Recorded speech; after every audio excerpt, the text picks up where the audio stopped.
want to cook anything, so I broke down and ordered that monstrosity. With the freaking sauce above, like a what the fuck? So, what sauce did you have on it? Did you have your typical? Did you go barbecue? Where'd you go? Oh, just traditional with some pepperoni, Italian sausage, and mushrooms. That's a good mix. I do like that mix. James, how's it going? It's good. Hey, Paul, did you get a chance to get caught up on where we're at? I watched the recap, which was nice. What the fuck is my question? It sounds like you guys had some fun. I'm sorry I wasn't there. Yeah, Dragon wants us to kill the little baby dragon. Yeah, I know. What's hey, it's how to go, right? So, like, how do you feel about this?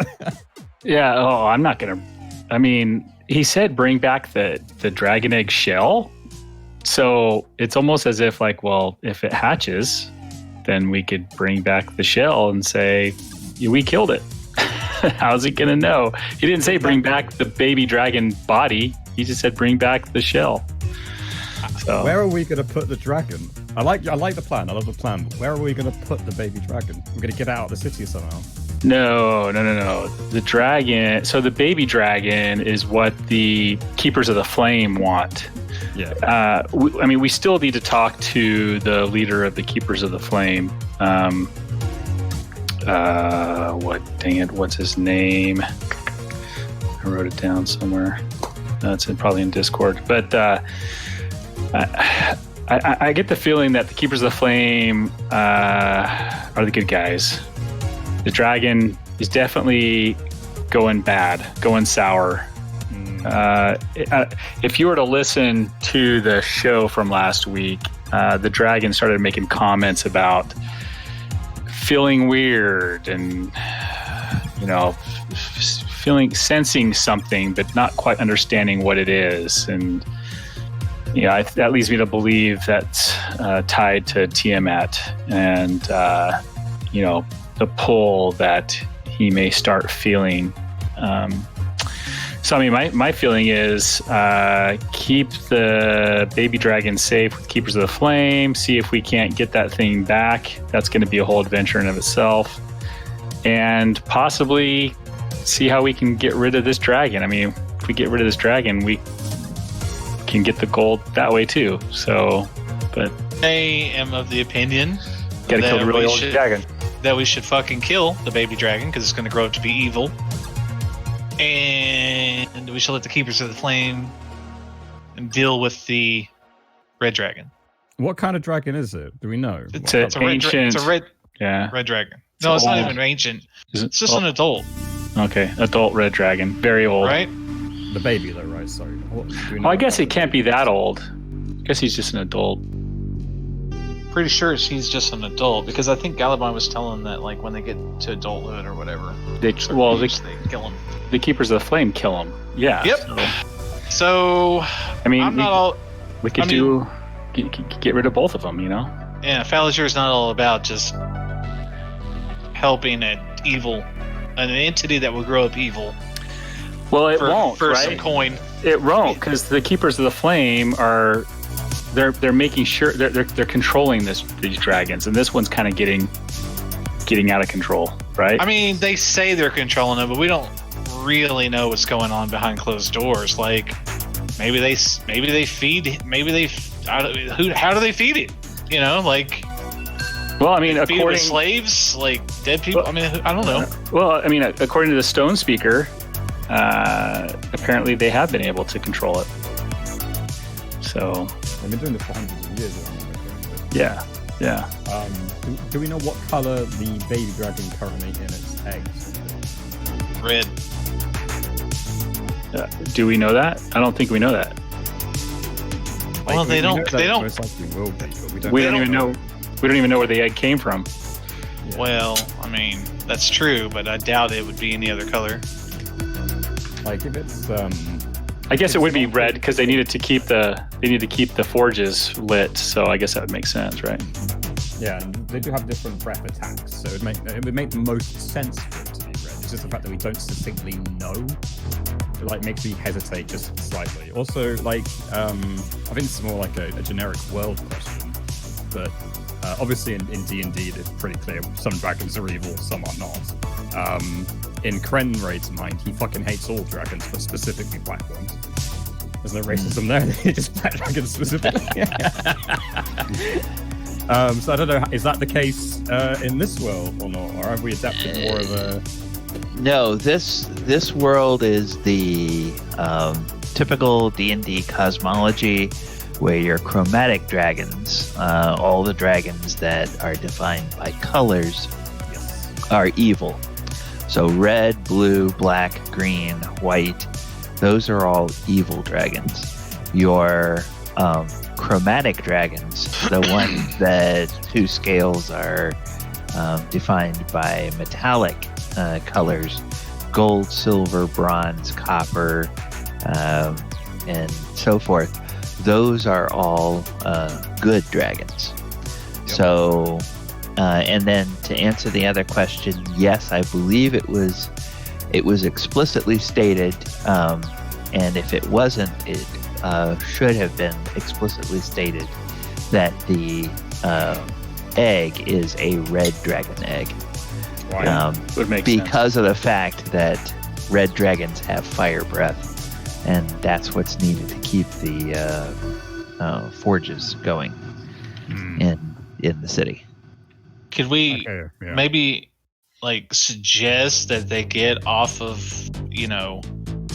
phosphorus fuel and switch to more like electricity? Maybe we get them on a blue dragon. Let's environmentally save this culture tower. We need to go to more greener energies here. Come on. Use the lava or something. I don't know. Come on, look at that. You're smart. Speaking of good episodes, Paul, on our Sunday game, you should go back and listen to 2 weeks ago. That shit was funny. So funny. Personal recommend. Okay, I'll do that tomorrow with dinner then. It's a little weird because we spent like half the show at dinner. It was very RP heavy. Like we didn't do anything but just RP. So that's my favorite kind of session. So I'm down with that. But it wasn't this last Sunday. It was the Sunday before, and I don't remember what episode that was. Yeah, it was appropriately enough. It was the Valentine's Day episode. Oh, was it? Oh my God, I forgot about that. That was so. Like I didn't even. That just goes to show, like me and her did not plan any of that. So that's so ironic that happened the way it did. Oh, yeah. Did you have some fun? Well, I mean, let's say that we all had fun at my expense. The players all had fun. The DM had fun. Some of the characters weren't having a lot of fun. But it was some characters were a little frustrated. Some characters were a little clueless, and so on and so forth. All right. It is 8:00. So, players, you all have not been hearing any music, but on the stream, we have been streaming stream beats. And so I'm going to go ahead and stop that music. All right, good. That's stopped now. And we're going to go ahead and get started with our session. Welcome, everybody. Welcome. This is DM Galabond, and tonight we are here for session 34 of the Sword Coast Chronicles. And I am joined on the Discord and on the stream by James as Mulek, by Ken as Falazur, by Paul as Krenraid, and by Michael as Thaldor. And tonight, we are still in the city of Gracklestugh, the realm of the Durigar. And I'm going to go ahead and bring us over to the session. Okay. Welcome, Skylin. Thanks for joining us tonight. And last time we were here, the party had learned quite a bit about things that are going on and learned about some opportunities, shall we say. They started off by finishing up their conversation with the Stone Speaker over in the Cairngorm Cavern portion of the city, and then they used a spell to cast Sending and talk to the Seneshal of the Deepking, set up a meeting for this afternoon back at the Stone Speaker's home. Then they visited a forge where they found out the importance of the Wormsmith to the economy of Gracklestugh. And as they left that, they were invited by an invisible Duragar. They were invited to an impromptu meeting with the Keepers of the Flame by someone who was a representative of that group. And then before they could actually get to meet with the actual Keepers of the Flame, they were detected, probably by the fact that they were the only people in this part of town that smell like surface folk. They were detected by the Red Dragon, who demanded from the Keepers of the Flame that they allow it to have a private meeting with the PCs. And they did. They went over and they talked with Thembershad because, as pampered and as fat and as sassy as he might be, Thembershad is still an adult red dragon, and there are not many people in town that would want to mess around with an adult red dragon, especially not when it's in charge of its complete faculties.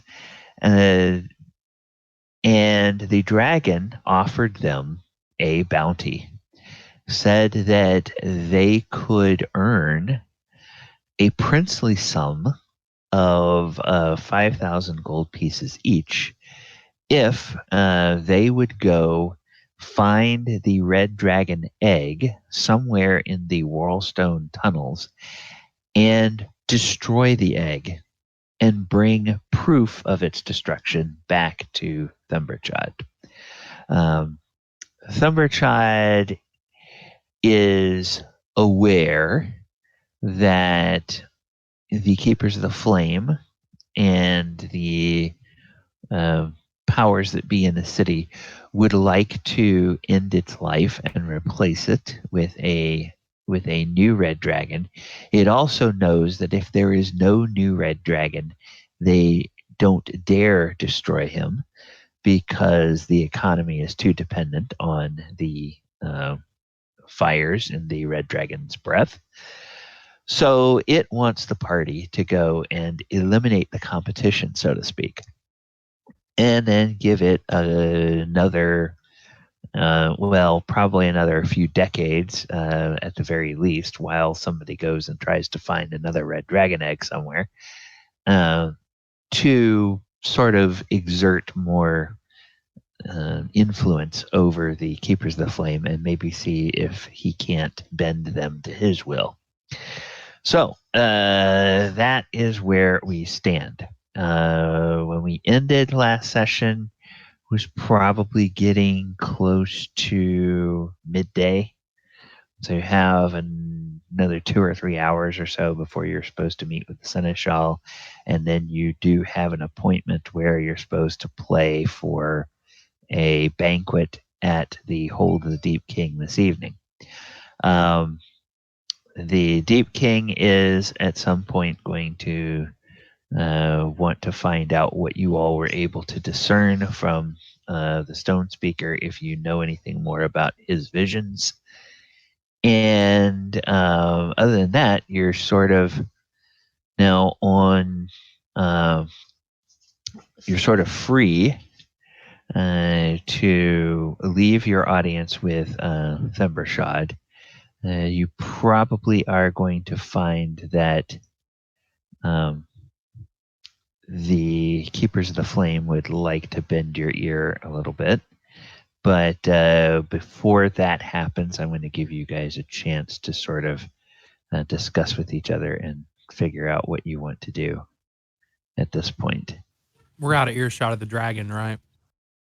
Yeah, you sort of are walking out of his area, and while he could smell you from a long way away, you don't know how far away he could hear you, and probably couldn't hear you outside of his lair, the way that's just constructed. Mulek, are we crazy? Well, what makes you think that? As quick as you jumped up to say, how much? No. I haven't agreed to anything. I mean, we were put in an awkward situation. My view is we meet with the leader of the Keepers of the Flame. What's his name? Gartakar? Sundorn? Mm-hmm. Get his, see what he has to say. We already know what the dragon wants us to do. Basically, I don't know, forced us into something that we may not want to do. But I don't know. My view is to meet with these Keepers of the Flame and hear them out, and then go from there. That's a fair that's a fair accoutrement. But here's the thing. Okay, that's a lot of money. 2, what harm would it do to destroy an egg? To the fact that this dragon could kill us all. An egg really is not going to put up a fight. This red dragon, mind you, could hunt us down and kill us in our sleep. That's something I don't want. But sure, we'll listen to the Keepers of the Flame, but I'm telling you, that's probably going to be our best option. Well, the Keepers of the Flame obviously have a strategy that they've employed over hundreds of years. I'm sure they have something in mind to deal with this large dragon. I'm not really interested in allowing this large dragon to live for 5,000 gold pieces. I mean, we could work out a deal that they take care of the large dragon. His whole horde is available now. But I don't know. I think it's too early to figure out what to do. All I know is that this dragon thinks we're on a mission for him, and that was something we had no choice in the matter. Mm-hmm. I agree. Let's just hear these people out. I think that it would be unwise to kill the dragonling. And I think that if we did that, we'd not only have that sacred order to the Duergar pissed off at us, but probably a lot of people here would be mad at us, and we'd be lucky to get the hell out of Dodge. I think on top of that, this red dragon that they have now, he's starting to get to an older age where it's going to be a lot harder for the order to control him. And I am of the opinion that is also not worth 5,000 gold. And I would be uncomfortable doing it. I don't even want to let the baby live, but I think this is one of those times when it's just you pick the lesser of two evils. This, my friend, is a Rochambeau. We're caught in between a rock and a detrimental hard place. Like I said, let's weigh all of our options.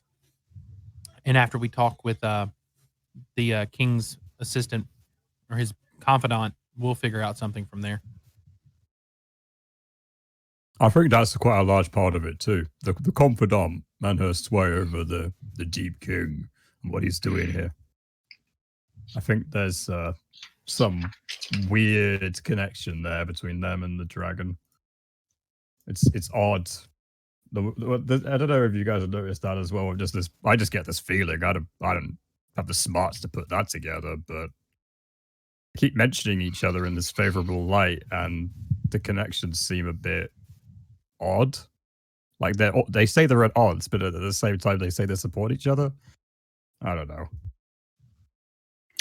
Well, we know that the shawl is for the dragon. We know that the stone speaker was initially for the dragon, but I think after us helping him understand the visions that he's been having, that he's of the mind to not favor the side of the dragon. And I think it's about time to find out what the Keepers of the Flame have in mind. Right, that sounds good. Agreed. The only person I trust so far is that Stonekeeper guy. He sounds like a good bloke. Yeah, he seemed to have a good understanding of what was going on. I live by one rule. I trust no one except the 3 other people sitting next to me. Aww. Wait, that won't necessarily be me. Why are you sitting next to somebody else? Are we sitting? I thought we were walking. Oh, we're walking, but it's an old saying that I learned a long time ago. Only trust the people that sit next to you if you travel with them on the road. So I might have my questions about Falliger. Look over at Falliger and just wink, but it's all good. But I trust you 3 with my life, and I hope you have the same. But these people are all in their own mind, and I can't trust them as far as I can throw them, and I can't pick up a Duragar, so I can't throw them too far. So that's where I'm getting at. We just need to keep our ears to the ground, listen to what's going on, and make decisions the best we can. Yeah, my great uncle had this saying. He always said, "Believe half of what you see, and none of what you hear." But I'm listening to you speak. How can I not believe what you'll speak? I'm confused. And as Krenraid's confusion grows, a Durogar materializes next to Falliger, and this one you recognize as the person who introduced himself to you last week as Gartokar. And he says, "Come, let's go to my office. We have much to discuss. I want to find out, if I can, what you learned from Thumbershod, and tell you of a grave situation we have on our hands." Lead the way. Okay, so he leads you in, and you go into this rather nice, posh office. Now, of course, everything here in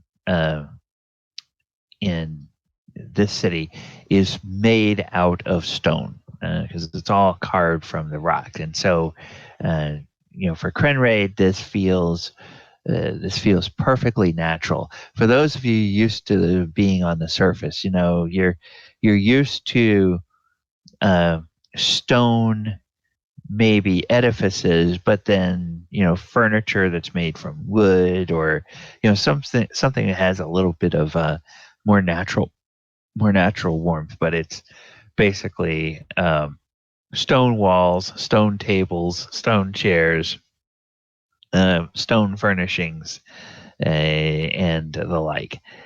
And so he leads you into this office that is very well appointed, has all these nice chairs, nice decorations on the wall and stuff. The chairs, as I mentioned, are made of stone, but they have very nice silk cushions on them. And there are enough of them arrayed about in front of his desk that you all can sit down. And then he goes and sits behind his desk in a very fancy chair that seems to elevate him a little bit above any other dwarves that would be sitting in the opposite him on the other side of the table. Now, three of you being humans or elves, you kind of sit more eye to eye with him. But Krenraid, you do sort of notice how the way your chair is positioned as you look across the desk, you have to look up a little bit at the leader of the Keepers of the Flame. So it's definitely kind of a thing to show that he's the person in charge in this office. And he says, "My friends, I'm sorry about that. I hope that Themberchaud did not frighten you too much. He's quite a handful. He's very important to the economy of the city, but well, he is a dragon after all. And I suppose that we have to accept his arrogance as part of dealing with dragons. Please, have some ale or some wine." And he pushes a couple of pitchers and several goblets across the desk to you, imagining that you all might feel as flustered and as harried as he does at the moment. I refuse the drinks for once. Okay. I stand in my box, I probably found it some corner, and then grab the drink wholeheartedly. Okay, all right. Well, he waits until those of you who are going to take a drink do, and then he pours himself a Krenraid. You notice something that makes you a little bit suspicious of this guy. He is clearly a dwarf, but he pours himself a glass from a pitcher of elven wine. He does not drink good, solid dwarven ale. He drinks that sort of fruity elven wine stuff instead. All right, so he says, "Well, yeah, I know that my associate was bringing you to meet with me, so I presume you've heard that the dragon's egg is missing." That's the least of your problems. Oh, the least of our problems. Oh. Well, may I ask what it was that Themberchaud asked of you? If you would go ahead. Question to you, buddy, is what do you think he asked us to do? Well, I would hope that he would have asked you to help find his heir, just as we would. Theodore starts laughing, just like, yeah, he asked us to find it, all right. Oh, well, we are prepared to pay a bounty if you can find the egg and bring it back safely to us. 10,000 gold a person. And yeah, with that, he sort of spits his wine out into his glass and he says, "What? That's preposterous. 10,000 gold each?" Tell you what, buddy, it's a lot cheaper if you don't get it back and your economy fails. Who do you think's going to be blamed for it? That person right there in that big tall seat that you're sitting in. God, I love you, Ken. Mm-hmm. And he's sort of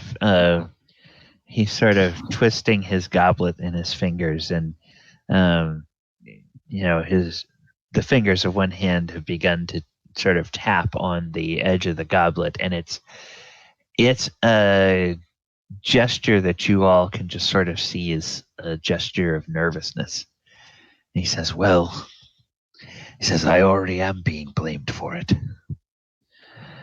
And I've got both the King's Guard and the dragon angry at me. King's Guard, of course, wants the egg found. The king would like the egg returned safely. And needless to say, Themberchaud would like the egg returned as well. Yeah, he wants it returned. All right. Just look over at Ballinger pieces of it. Wink. And he looks at Fallinger. He says, "What? Pieces of it? That's right, buddy. What do you mean?" Well, let me just put it this way. You're going to give us a better deal than what he offered us, or we're walking.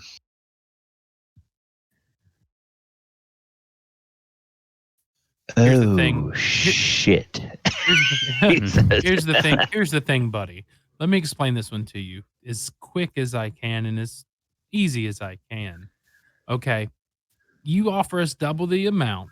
We'll bring it back safely. But I have to ask you, what is your plans to install this heir with Themberchaud still sitting here on his hoard? And I'd love to know your exit plan. And what I mean by that is, what is your exit plan to install this new heir without, getting us killed in the process? On a side note, do I get to make a persuasion against this guy? I'm awfully trying to be convincing. Yeah.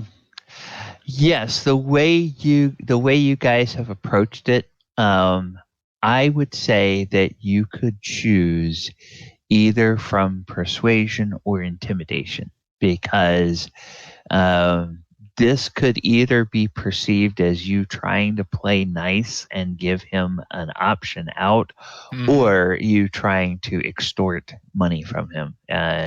Basically saying, "Hey, we're mercenaries. We're gonna work for whoever pays us more." Can I just roll to help Ken? Because I don't have good persuasion or intimidation. Sure. Give him a roll to help. I was dead serious. I was being honest with him. Okay. I cut through all the bullshit. All right, so you want me to make? I'm going to make a persuasion roll. Wait. Before you do that, okay. Let Thaldor make a. You would make either your persuasion or your intimidation, whichever is better for you. And if you get over a certain roll, then Fallinger gets to make it with advantage. So go ahead. They're both +1. You want to play top Fallinger? Do you want me to do intimidation or persuasion while you're doing intimidation? No. You roll and then he rolls, because his roll, whether or not he gets advantage, is based on your roll. Okay. Yeah, that wasn't good. All right. So it's just going to be a flat roll for you. All right, boys. All right, Captain C. Here we go. I love that you're using that name now, Captain C. Oh, there we go. Oh my goodness, 27. I have to say, even without the advantage, but goodness gracious. Yeah. 27. As you're looking at this, Duragar across the table, his face turns several different shades. First, his face seems to redden a little bit, as if he's angry, and then the color seems to drain out of it, as though he is terrified. And then finally, his natural gray pallor returns. Some color comes back to his cheeks, and he sets his goblet down and he says, "All right, so let me see if I get this straight. Based on what your friend Thaldor has been saying, Themberchaud has offered you 5,000 gold each to destroy his egg. Am I correct? And you want a better deal to bring the egg back safely." 10,000. Let me say this. We're not the only ones he's made that offer to, I can promise you. So whether you work with us or you don't, it's still a lose-lose. Oh, dear. Well, just 6 months ago, I had a meeting with His Highness and told him we were on the cusp of procuring the red dragon egg, which we did procure. And I sent him the message once we had it, and he was pleased. And to answer your question, we do have a strategy. We do have a plan, but it is something that is very tightly held within the city of Gracklestugh. I do not think that anyone would want the knowledge of how we safely end the life of the current wormsmith. This is what I'm worried from about. being discussed. Okay, go ahead. Sorry, I have it on push to talk. This is what I'm worried about. As long as you know what, Thaldor just pulls out a piece of parchment and a pen and or a quill and starts writing. This is what I'm worried about: is that we do the job for you. You try to stiff us. We don't get paid, and a adult red dragon comes and tries to kill us. That's my worry for me and my party. And as I'm talking to him, I'm writing down a contract. I'm just filling out a contract. I said, here's what's going to happen. I'm going to fill out this contract. My buddy here is going to watch you. You're going to sign it. We're going to sign it. You're going to stamp it with your official seal that's probably sitting on your desk, and we will do the job.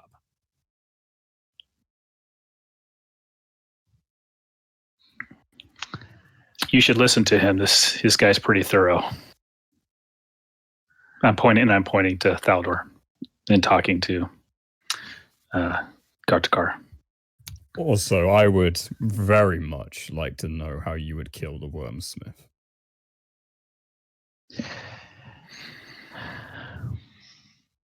Out of pleasure more than anything else. And then he says to Thaldor, he says, put in that contract that you agree that the Keepers of the Flame, the throne of King Steelshadow, and anyone in Gracklestugh will not disclose the manner in which we dispose of a mature wormsmith. I look over at my compatriot. Put that explicitly in the contract, and I will sign it. Okay, I'll look over at my compatriots. Is that fair? I mean, I think it's fair. What is y'all's opinion? Yeah, I don't care. Sounds good to me. I'm all for a non-disclosure agreement. If you answer my friend's question over here, and I look over at Kenred. And I write that down in the contract. I write down pretty much a NDA. He holds up his hand as Falager speaks and says, "No, we will not discuss with you under any conditions the methods that we use to dispose of the wormsmith." I do have a question though. If we return this dragon egg to you, can you at least tell us how long from the return of this dragon egg will you dispose of this adult dragon? Well, the knowledge that he knows that the egg is to be not just an heir, but a replacement, that accelerates our timeline. It would be a matter of days. We will have a tough time on our hands for a little bit. The economy of Gracklestugh will suffer in the short term. But, well, it must be done. Yeah, because if this dragon gets wind that we've procured the dragon egg and yet not returned to him pieces of that broken shell of a dragon body, our lives are in grave danger. I just had an aha moment, and I look at my guys. How long is the egg? Do you know the gestation of the egg? Do you know how ready it is to hatch? Well, that's the curious thing about. I can tell you this much about a dragon's life cycle. The egg has specific incubation periods that must be observed, and then the proper conditions must be met for it to hatch. With red dragons, the eggs are always laid near a source of heat. Heat that would feel hot to you and me, but something that would be of a comfortable temperature for a red dragon. As long as the red dragon egg spends 5 to 10 years in such conditions, it is ready to hatch at any point in time. But for the wormlings to hatch, the egg must be exposed to heat equivalent to dragon fire for a period of at least a minute constant for it to actually hatch. So we can hatch the egg as soon as it's returned to us, presuming we put it next to a source of heat long enough. And there are enough wizards and sorcerers within Gracklestugh that we can generate the required amount of heat for the required duration. Oh, I've got a question. Just enjoying this beer, but what's stopping that big dragon from just killing everyone and leaving? Well, what's stopping it is sheer numbers. If the Berchad were to go mad and begin attacking indiscriminately, there are enough soldiers in the city, enough archers, enough spellcasters that even the dragon could be slain. Now, of course, the city would not like to be without its wormsmith for any appreciable period of time. The wormling will be able to generate breath almost as soon as it comes out of the egg. The problem is the volume of breath is such that it will only be able to heat several forges. And those forges will have to be staggered throughout the city. So many forges will go cold for periods of time, and the economy will slow down, but it won't actually stop.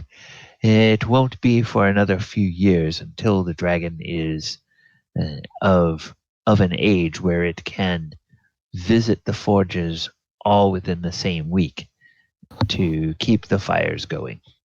So as Thaldor's writing down in this contract, he looks down, he also looks over at Dude, and he adds a clause, protection of party in case of rogue dragon, and then underlines it. We are okay with having a non-disclosure agreement to your terms, but I would like to request that we also put in the contract that you will not disclose our identities as the mercenaries that you have hired to do this task.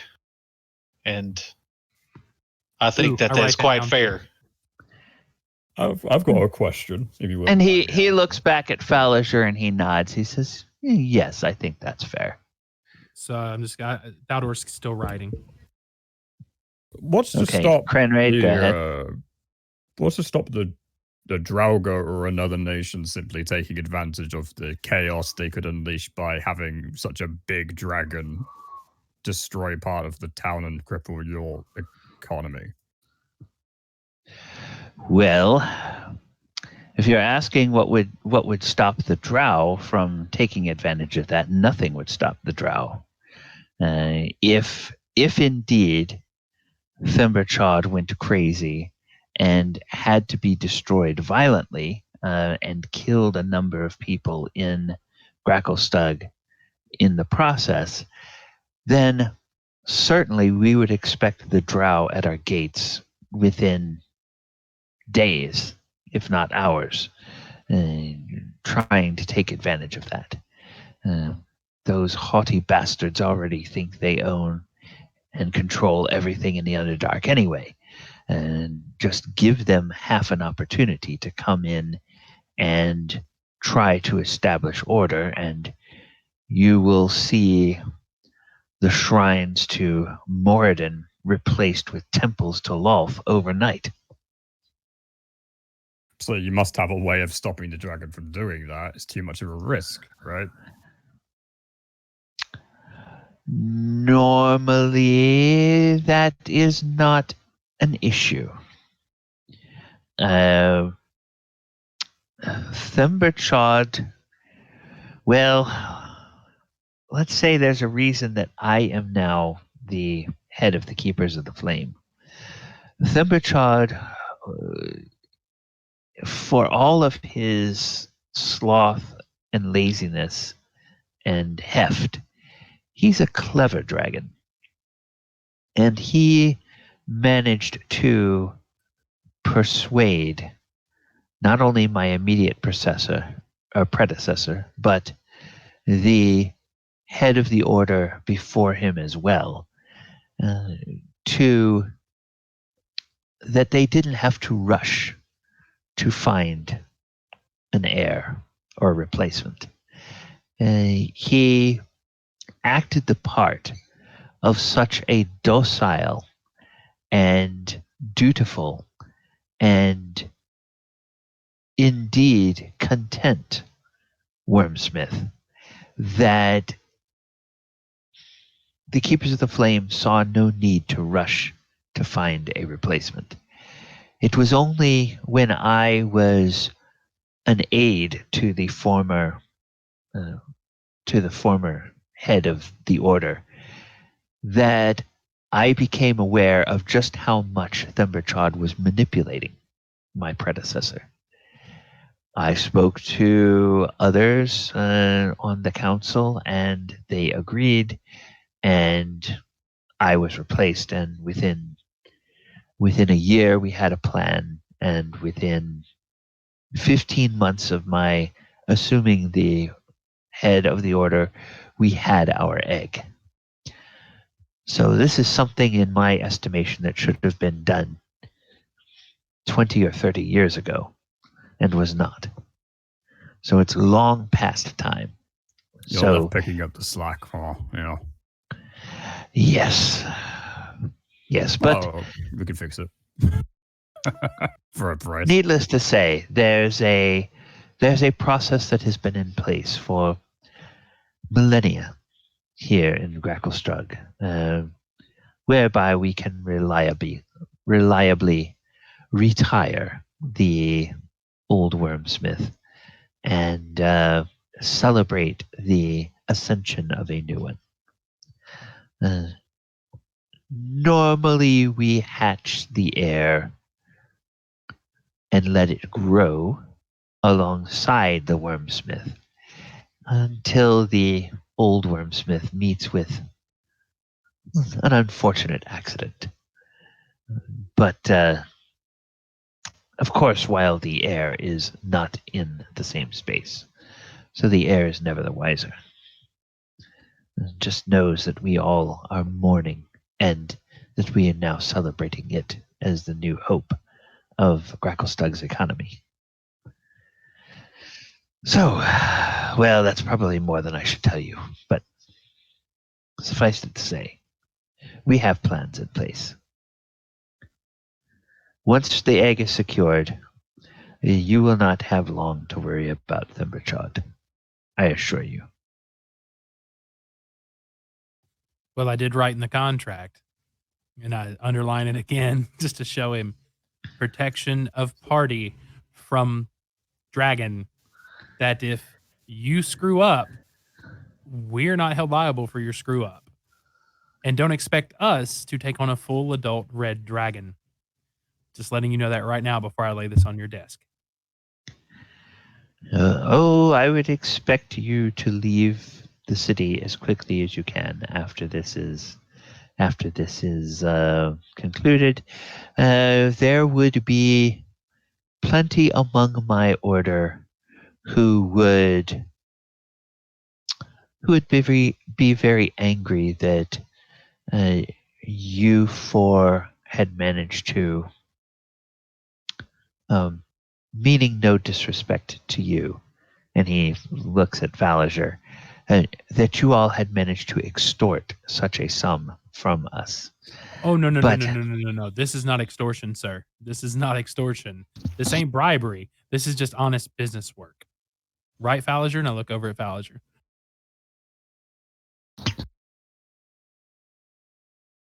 It is my understanding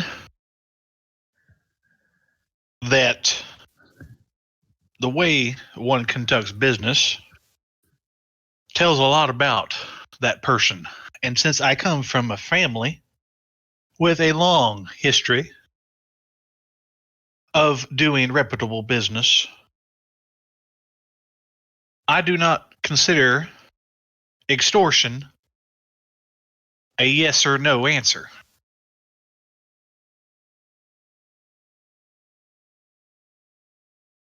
So if you wish to interact with us on a business level, that is of your own volition, sir.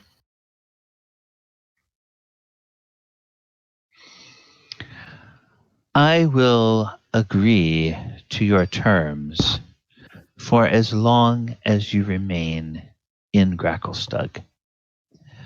Once you leave Gracklestugh, I have neither any jurisdiction nor any inclination to see that you all are protected.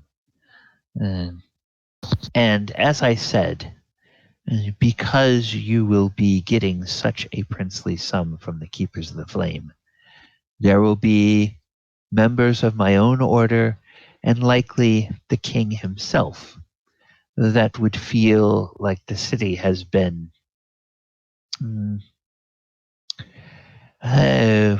done a great service. Forced to pay more than we should for the service. And what would be a fair amount? I don't think it's up for discussion. If I understand what your Thaldor has said, the dragon has offered you 5,000 gold each to destroy the egg. I think it would be fair if you did the job for more than 5,000. I would be generous if asked for a number. I would be generous and say 7,000 gold each. I'm about to say Ken done persuaded him, so would that mean it would be 10 because that's what's in the contract? Ken did persuade him, but Mulek said the contract says 10.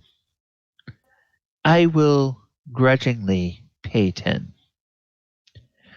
But I will tell you that for your own safety, not having to do anything with me, for your own safety, as soon as you get paid at the end of the job, I advise you to leave the city. That's fair advice. I don't know about you, but my life is worth more than $10,000 in gold. Can we have a moment? And I want to chat. And he looks at Mulek, and Mulek, out of character, make a persuasion check. Oh, jeez. Persuasion. Shouldn't have said nothing, James. Oh, nat 20 minus nat 2. 20. Okay, nat 20 is always a success. So he looks at you, and the look on his face says that he thinks that you are probably the most reasonable among your group. So he thinks maybe letting you talk to them might result in him having to pay a little less. So he says, "Yes, I will give you the room." And he says, "And I will walk out the door." And guards, he says, looking at the door, and the two invisible Duragar that have been standing by the door on the inside, they appear. He says, "We will all leave the room." And they look at him and they nod. And so he walks out, and the two guards walk out, and then they close the door behind them. What are you guys doing? 10,000 gold, yeah, that's a lot. 7,000 gold, that's a lot too. I'd rather take 7,000 gold any day of the week and not have to worry about looking over my shoulder and pissing off a whole Underdark civilization. I get it. I get it, Mulek. I just went double the money because you got to think the dragon offered us 5 to destroy the egg. Yeah, it's negotiation. Negotiation. Right. But I say we take the 7,000. We can maybe counter offer. Maybe he could offer us some, nice weapons or something, and it doesn't have to be gold. But I really don't want to sign a contract that requires us to leave immediately, or else we may be slaughtered by the whole town. I mean, we were going to leave anyway. Not to mention, I value my time and I value my life. And if we die, we get nothing. Yeah, but if we agree to 10, we could still die. It doesn't guarantee that we're going to live. Well, sounds like you already answered your own question then. Well, I want us all to agree. I would rather make friends where I can, as opposed to enemies. It's always a good idea in my book. Well, let me make this clear. Nobody in this goddamn Underdark city is my friend. You have a lot of fans, though. I have to agree with Falliger. Nobody here is our friends, and nobody here is truthful. The only reason I wrote up the contract was so that they're held to something. So that if he wants to pull, we didn't agree to nothing, well, even if the king is going bat crazy, I have this to show, saying, hey, here's what's going on. We're due our money. And if they don't pay us, that's an issue. So I'm holding them to something. Now we can negotiate on the money. I agree with Falliger, if we die, we're not getting anything, but we need to make it worth our while. If he's comfortable paying 7, I kind of agree with what Mulek said. Maybe they can give us other things to compensate for the extra 3,000 gold. That's fine. We can barter. We can trade. I'm cool with that. That's business. But we had to hold them to something. It's go big or go home. Don't ever start with a small number. Always start with a big one and let them work us down. And trust that I have our best interests at heart, and I'm just doing what I'm good at. Not to mention, the money that we're asking is just a drop in the bucket for a kingdom such as this. That, and when they kill the dragon, his horde is available. Well, that's what I was kind of going to get at. Them killing this dragon who has wealth, power, and everything else at his disposal, right? It seems like a pretty ridiculous task. They're very small, he's very big. But beyond that, the guy is obviously talking a lot of shit, right? Did anyone else get that feeling? Can we roll an insight check to find out? Not to mention, not while he's not in the room. I mean, you'd have to have an insight. Yeah. Not to mention that it's in the contract, not allowed to disclose who did the job. So I don't know how the hell he says he can't protect us from his own order. He's not allowed to tell them. Yeah, but I mean, we don't know how long it's going to take us to get back to the surface. Also, we don't really have an answer to why we came out here in the first place, let's be honest. Right. And I would rather not feel pressured to, run from this place, or else we may get, killed. I would rather hope that there would be some type of honor, if there is any, with a decent contract. I mean, if it'd make you feel better, you could give half of your take back to him.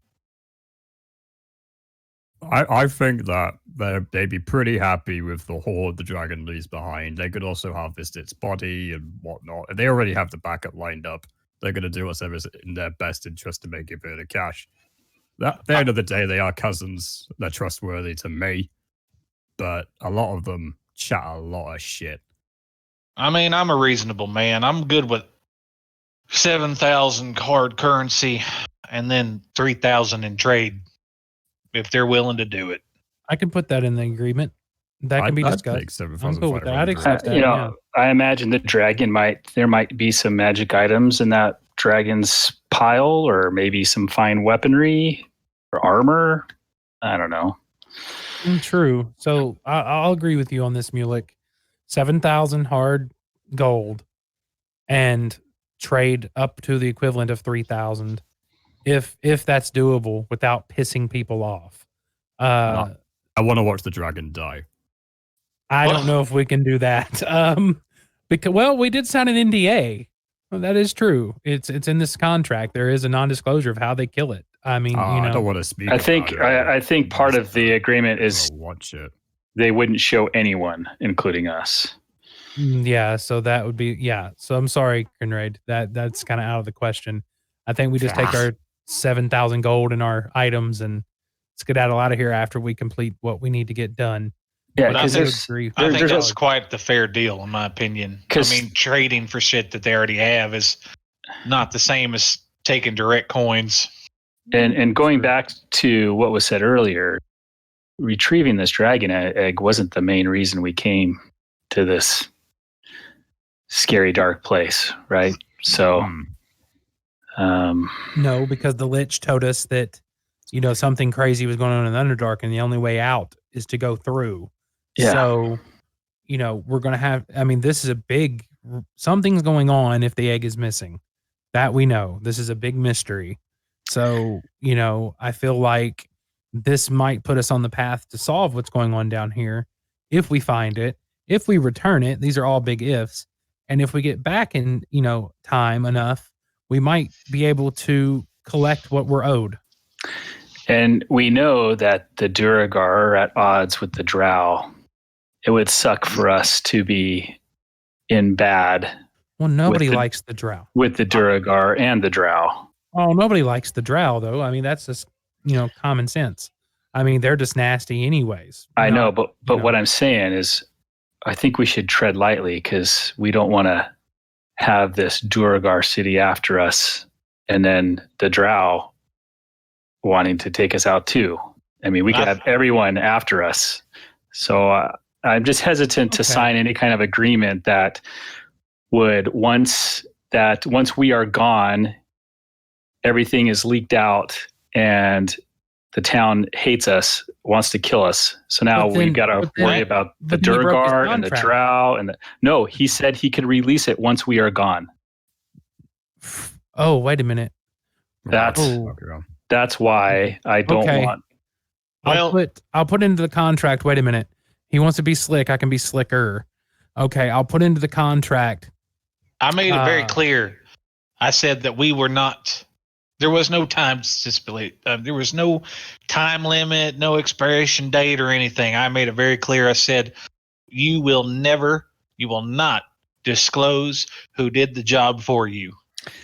Yeah, and to be fair, he said that he's agreeing to the terms of not telling them who did the job, but there's order.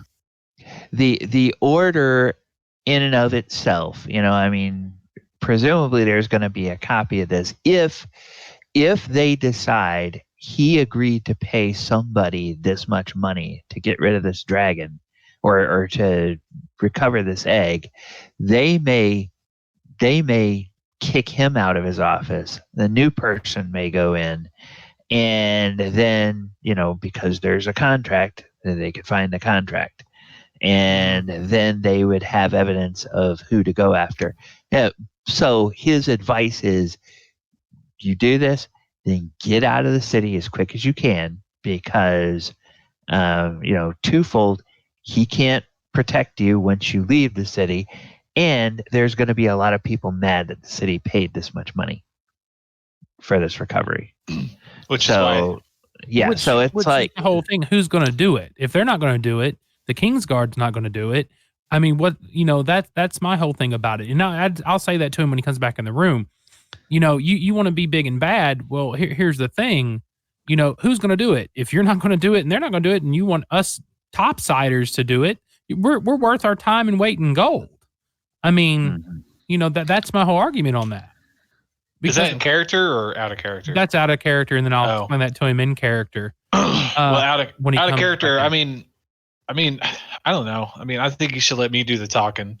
I'll convey what you guys want to say, but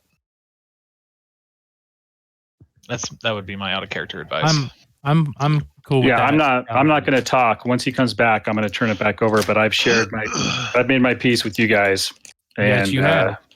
And I think we can do it for less. I'm not hurting to do it for less money, because 7,000 is a lot of gold. And I agree, the whole thing of bartering, that if we did it for less, and here's the thing too, it's a two-edged sword. If anybody else in the kingdom found out the dragon offered us 5,000 gold to destroy the heir, oh wow, he's hiding this information from everybody. What the hell? I mean, it will come back and bite him in the ass. He would get thrown out of his seat anyways. Think of it that way. They would probably take him out of his position of power and put somebody else in. He don't want it. We got him kind of by the balls, because they don't want to know what we know, because nobody else heard that conversation with us in Themberchad. So they don't really know. He'd be the only one that knows. So we kind of, it's a two-way street on that one. Mm-hmm. So are we all in agreement? 7,000 in trade. Crime Rate isn't smart enough to put his head around any of this, so he's pretty much just, he's looking like he's really like, yep, I agree, yep, that sounds good, things like that. But in actuality, his character is completely like, what the fuck is going on? I look over at Crinraid looking confused and say, buddy, we're trying to work out a good payday for you, so just hold on. That's what I'm saying. I give off an air that I know exactly what you're talking about, and I'm completely on board. I love it. But realistically, actually, he has no fucking idea. He nods sagely. What is your actual intelligence score? 8? Yeah, okay. There we go. I could read and write, but connecting the dots is a bit hard. Like I could go off suspicion or streetwise, but beyond that, yeah. Got you. I love it. So, all right, so it sounds like everybody's kind of in agreement, and somebody probably would go to the door, but as Mulek, let's just say it's Mulek. As Mulek gets up to go to the door to let the leader of the order know that they're done with their discussion, Mulek gets a sending. And it says, "What have you discovered? I haven't heard anything from you in days. Oh no. I'm wondering, have you been able to tell anything about my visions?" And you recognize it as the voice of Renwick, the Lich. And surprisingly enough, there is no saving throw, because you are not going mad because your mind has been touched by the mind of an undead. What's the look on your face, James? Like Mulek's face. What's the look on your face when you hear that? I stop and I hold up my hand, like, just everyone stop. I'm here. I'm getting something. And then once it's done, our Lich friend's wanting an update. He's wanting a status update. Oh no! Give it to him. Yeah. So I'll respond. Yeah, I'll respond and say, we are in Gracklestugh. We are still gathering intel. We have a red dragon mess we're dealing with. And the stones are speaking, providing ominous signs to the stone giants down here. That's kind of what I send. All right. And of course he doesn't respond right away, but you have given him an update. All right. So you can tell, you communicate telepathically, but if you say that you give your report aloud for the benefit of your companions, that's fine too. Yeah, I would have just, I would have said it so they could hear. All right. Then you let the, I presume, are you still going to let the leader of the order back in, or do you guys need to talk about Renwick before you let him in? What? No, we'll let him in. We could talk about Renwick later. Okay. All right. So you let him back in. He comes in, and I guess whoever is going to be the spokesperson can tell him what you all have decided as a group. Falliger. Okay.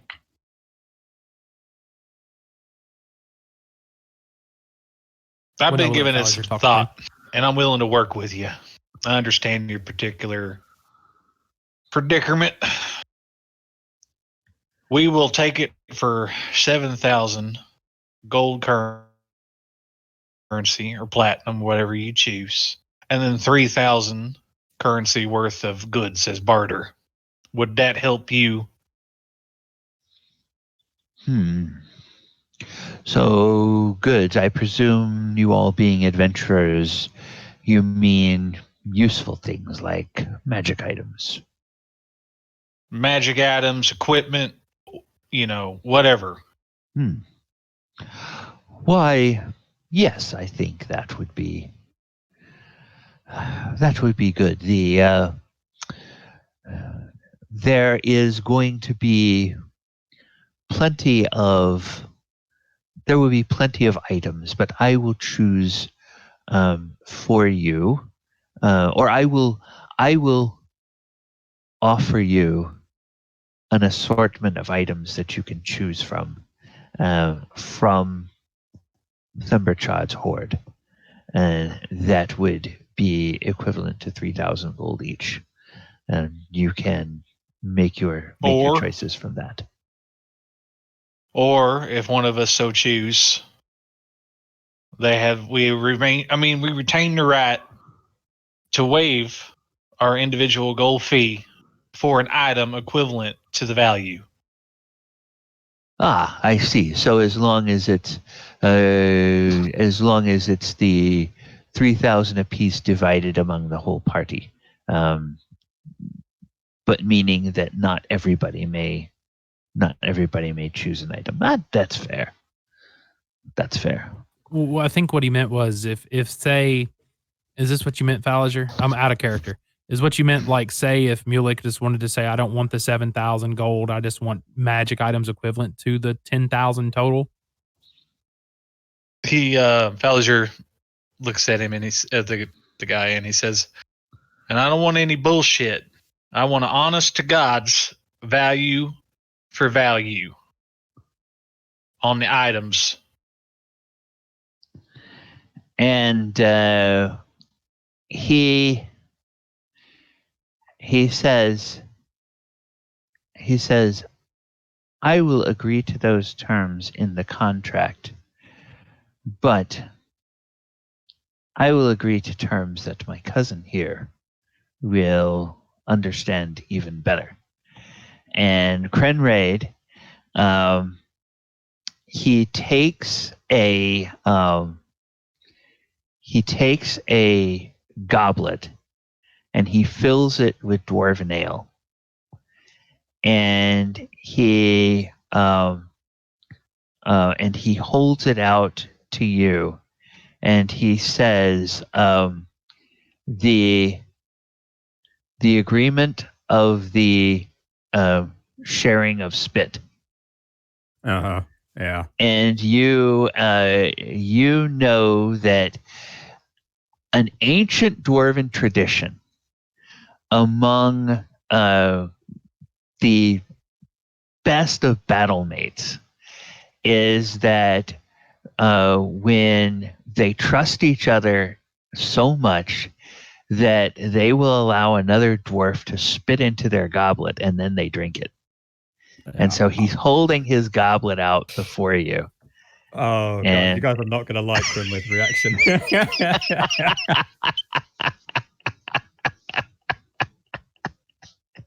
You're not going to like the reaction. So immediately, Crenraid looks at him and looks at his glass filled with elven wine. No. This is actually dwarven ale that he's. I know, but he's been drinking elven. Oh yeah. He's been drinking elven wine. So it is spit. I just look at him very cold-eyed and just go, you might want to wash your mouth out first, and I really don't trust you this much. And he says, always count on a dwarf to be straightforward. Very well. And then he goes and he takes another cup, fills it up with dwarven ale, and he drinks a couple of swallows of the dwarven ale, and then he takes another big gulp, and he kind of gargles with the dwarven ale, and then he spits that out into a bucket over there. He says, all right, now, are you satisfied that the wine is off of my breath? Yeah, I'd say we're pretty on even terms there, but I'm still debating whether I want to drink this. I know what this means. I know what this is. I've done this with friends and family. I struggle to see how this is relevant or even worthwhile to me to commit to this bond. I'll insight check his actions. Okay, go ahead. Does he insight. Yeah.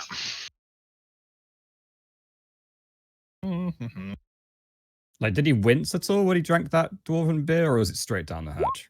Oh, straight down the hatch. Okay, that 26. That's pretty good, Fallager. So many nuts. What the hell? Bro, this is a good night. Man, we're not even in battle yet. Tic-tac-toe. 3 nat 20s in a row, everybody. Yeah, right. My the lottery. Yeah. Okay. Everybody play 20 in the Powerball. 30, 18, 26. That's the numbers. Yeah, 30, 18, 26. All right. Yeah, you can tell Fallager that he is genuinely wanting to show you the party that he's acting in good faith. This offer that he's making to Crenraid is something that Fallager may not have ever heard about. Certainly, I'm going to say that Mulek and Thaldor have never heard of this. But the way that Crenraid is reacting, that he's like, he's not sure if he'll commit to it because he's not sure he can trust this guy, shows you that this guy is really going above and beyond to try to prove his sincerity. And in Crenraid's mind, he's going so far above and beyond that is making Krenraid suspicious. But in your insight, you think he's being very sincere. Conrad, I do believe the man is telling the truth. Would you bet your cowbell on it? I'd bet 2 cowbells. Fine. I shudder to think what this drink will do to me, but it's a drink nonetheless. I'm just downing it. Okay, and then after you drink from it, he drinks from it, and and then he puts it down and he says, "All right, I'm ready to sign." And I presume by this time Thaldor has the contract all written out, and Yep, clauses and all. Yep, and he reads over it, sees that all the terms are what you all discussed, and then he signs it and he gives it to you all to sign, and then indeed he pulls out from a drawer a seal, and he has a little jar that has some wax in it, and he puts that on a little rack above a candle, and lets some of that wax melt. And after everybody signs it, and he uses some sand to dry off the ink and everything, then he takes some of the wax, pours it on, and then stamps it with his seal to make it official. And to let Krenraid know, the reason that Thaldor has all that, Paul, out of character, is because I'm really good at forgery, and we had some great forgery rolls. I was about to say, you didn't include any small text underneath any of the... I might have just a little bit. Pretty much just what Fallinger was saying, just to cover our ass. Pretty much. Oh yeah, that's what I meant. All the clauses, because knowing he wasn't going to probably read over it that well. That was my little backdoor thing, like a good lawyer. But no, so I did that. We had early in our adventure, we had a thing where I worked at long story short, I was working at the the travel office, the caravan office, and I was doing it was the southern gate of Waterdeep. Baldur's Gate. Baldur's Gate? Was it Baldur's Gate or Waterdeep? Baldur's Gate. Baldur's Gate. It was Baldur's Gate, yeah, because you were waiting for the wagons coming up from after the attack on Greenest. Yeah. So I was working there forging paperwork. So, and I think I thought I did it in Waterdeep too before we left Waterdeep. You may. We started in Baldur's Gate and then ended in Waterdeep. That's right. Yeah. So it was in Baldur's Gate. Yeah, it was in Baldur's Gate. I was doing forgery. So that's why I have all this on me, and I know how to write contracts, and it helps being a good rogue, So I don't suppose one of those stipulations is it has to tell us more about this madness that is taking over the city. We found that out from the dragon last week. Long story short, it's a fungus that's down here that pretty much drives everyone mad with its spores, that the longer we stay down here, the more it will drive us mad. So once we get back to the surface, we'll be fine. But the longer you stay down here, he's just been dipping too deep into the fungus. Was that a out of character? Was that a for sure thing, or just one possible cause? That was Thumberchaw's assessment that the Faer's Rest is caused by the spores of the mushrooms, and he told you that as though it were fact. So clearly the dragon believes that's the source of it. Yeah. So we don't know if that's 100% sure though. Good theory though. Yeah. Great theory. theory. One theory. Yeah. So my only question, this is all OSC, by the way. Krenraid is definitely not smart enough to put any of this together.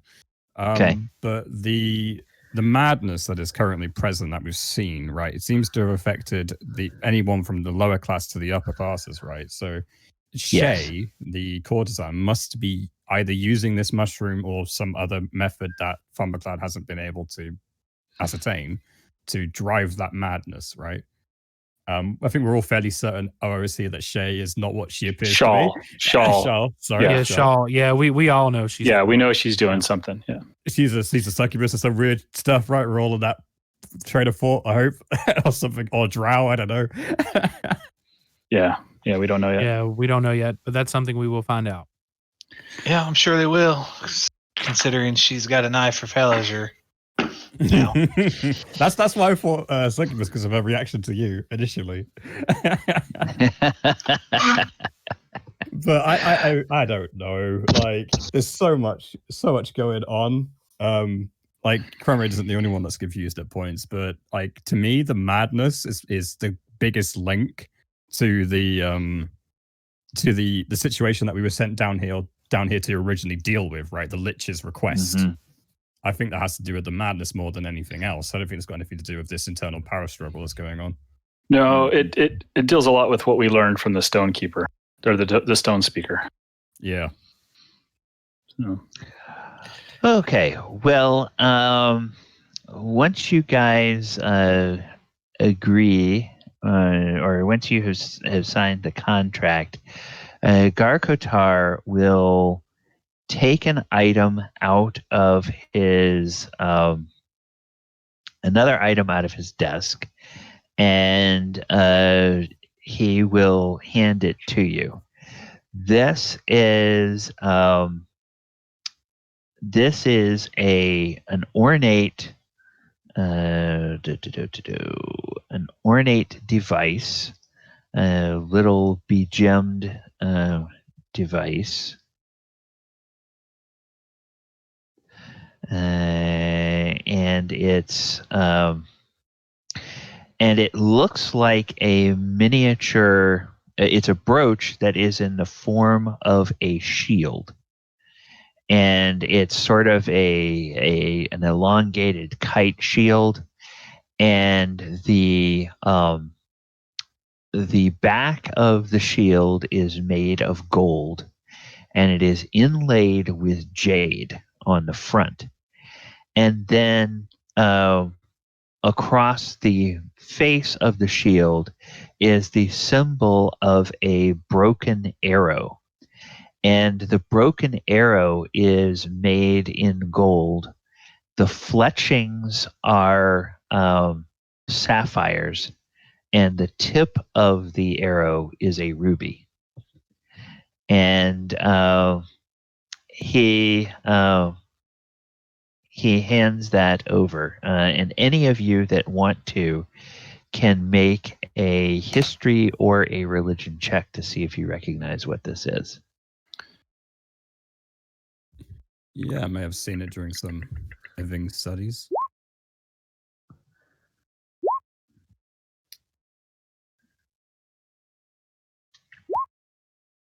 Okay. Mulek. Yeah, you have delved into all kinds of esoteric things. This is a holy symbol of Ledugwer, also known as Ledugwer the Exile. He is a deity that is venerated by some Duragar. And he says, this holy symbol is sure to attract the attention of someone that we believe can lead you to the gray ghosts. That person is a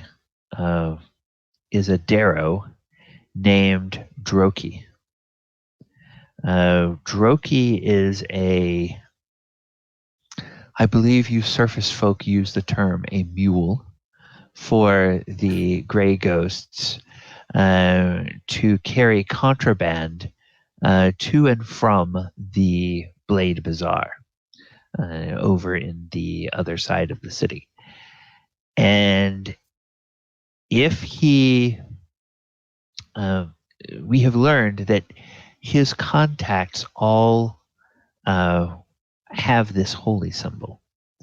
So if you put this holy symbol on your persons in such a place that someone who is carefully looking for it will notice it, but the casual observer will not, Droki is likely to approach you thinking that you are a contact of his that needs a job done.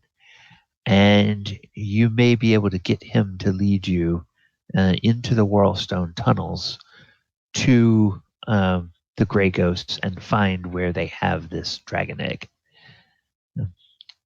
That would be my advice on how you can get it the most quickly. I understand, Falajur. I understand from the invitation I received earlier that you are to be performing at the King's Banquet tonight, so I don't expect you to be able to get started on this today. But tomorrow would probably be a good time to start trying to figure out how you can find this Droki, or of course you can just set out into the Whirlstone tunnels yourselves and take your chances to locate the egg. I will leave it up to you. In either case, this brooch, it's yours. You can keep it. It is of modest value, but I would expect that you may wind up having to give it up. But even if you manage to keep it, take it for yourselves. I will not ask for it back. So then, we'll use it. Thank you. Well, and thank you. I hope that you will be able to find this quickly for all of our sakes, and I will have to begin preparing my brethren for the fact that we must act as soon as the egg is recovered to retire Themberchaud without the customary waiting for the heir to come of age. Don't make me regret that drink, cousin. Oh, I assure you I won't. Not if I can help it. If I do disappoint you, know that I will be dead by the time that happens. I will guard our agreement with my life. And so then, meeting is over. He thanks you all for agreeing to assist, and he. Before we walk out, Mulek's going to look over Gartakar. One more question. Can you tell me really quick, how did you come across this dragon egg? Well, we are in the habit of making it known among networks of certain high-level thieves guilds, both in the Underdark and on the surface, that adventurers who come across a red dragon and slay it and recover an egg intact can bring it to us for a handsome reward. This has been something that we have very quietly made known throughout the Forgotten Realms for as long as we've existed as an order.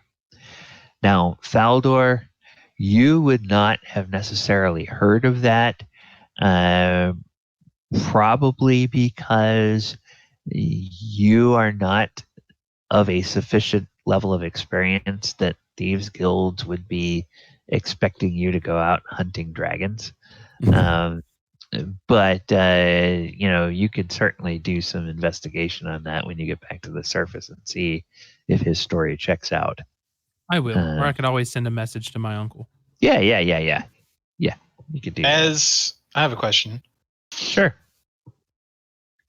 Out of character, as Faliger is member of a will to low-ranking royalty house of a merchant family, would he at least know that there is obviously trade in special organizations that are in the business of hunting rare monsters and acquiring body parts or whatever?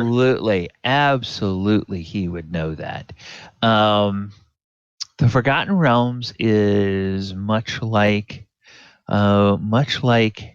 a culture that several of us know and love and live in every day, filled with a bunch of very rich, very eccentric fools who think that the height of showing their prowess would be owning an exotic creature like a griffin or even a dragon wormling. So yes, there are nobles, extremely wealthy merchants, eccentric wizards that would pay people to go and recover the eggs of very exotic and very dangerous creatures. Okay. So yeah, that's definitely a trade. Right before we go out, I'll turn and look at him and say, "Hey, buddy, if you get a chance, come on by and check out my concert." Oh, I have the invitation. I will be there. I would not want to anger the king by ignoring his summons to one of his feasts. I think that'd be wise, and I'd offer you my autograph, but you already got it. And I'd turn and leave. And in the contract water now. orb juice. All right, the water orb juice is a trade item. All right. We're getting pretty close to the bottom of the hour. So what I think I'd like to do is I'd like to go ahead and have us take a break.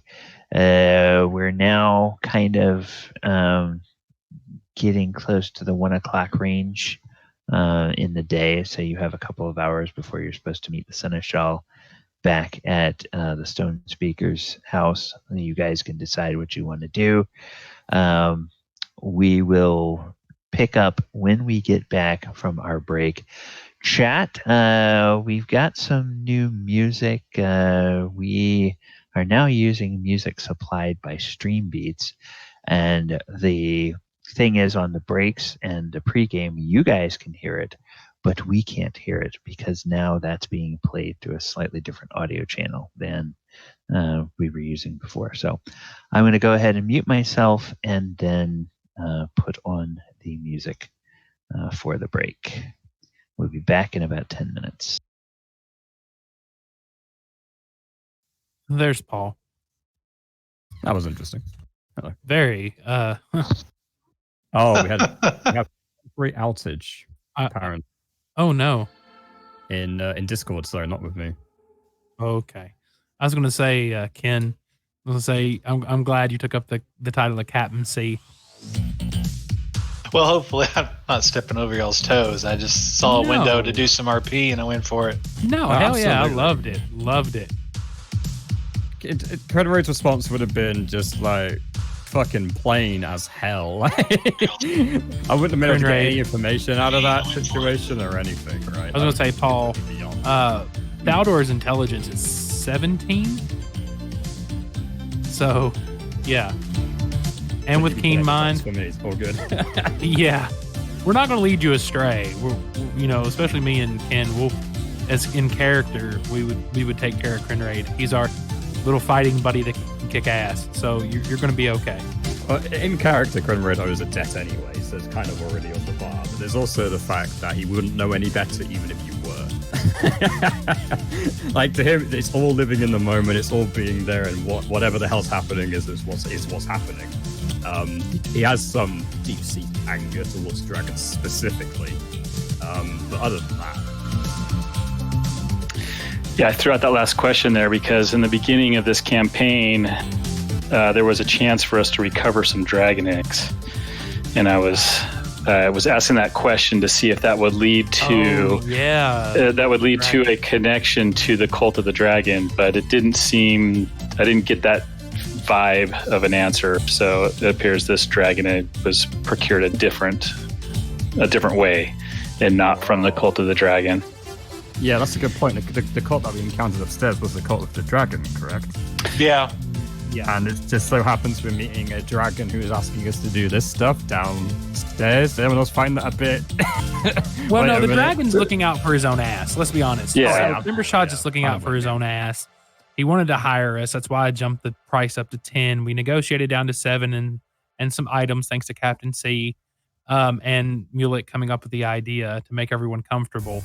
I mean, I had to look out for our best interest on that one because, I mean, like Falliger was saying in character, he was like, well, look, he offered us 5. You got to do better than that because, hell, we could just go destroy a fucking egg, come back, and, boom, here's $5,000, And we've got a dragon on our side.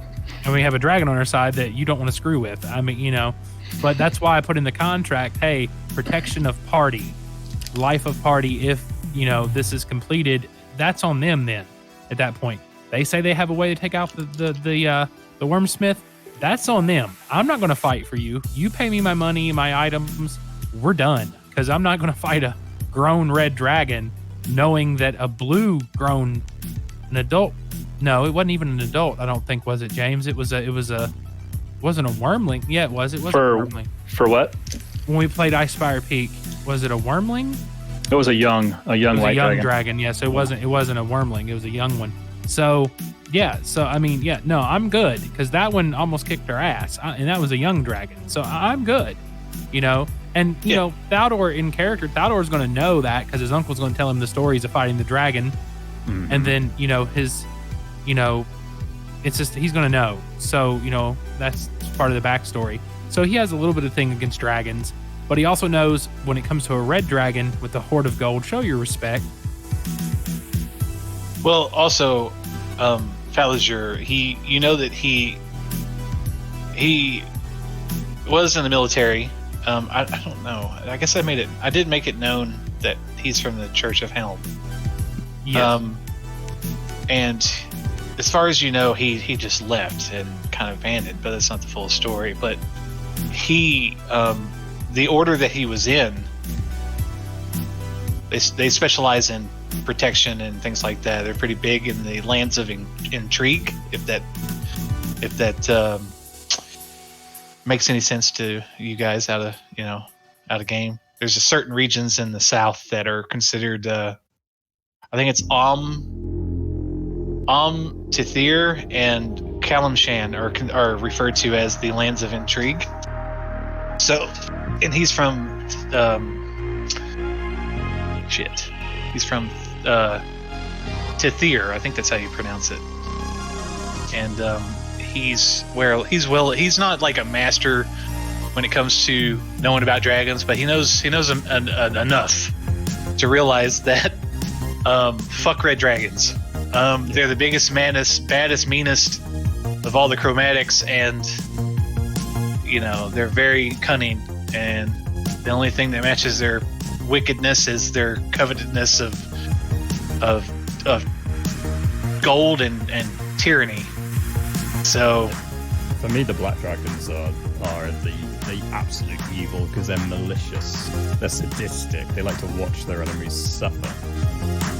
They come with power as well as any other chromatic, but the way that they use it is just pure evil. What mostly concerns me about this game, though, is like the Grey Ghosts, right? I'm afraid I haven't had the chance to actually watch the full session, but I did watch the recap. The Grey Ghosts, that's like a thieves organization? What is it? Yeah, it's like a thieves guild. You remember those bridges we walked from the north? If you look at the map, the top part, that cavern, the ravine that divides the two sides. There's little holes, little caves down at the bottom. Yeah, that's where the Grey Ghosts reside,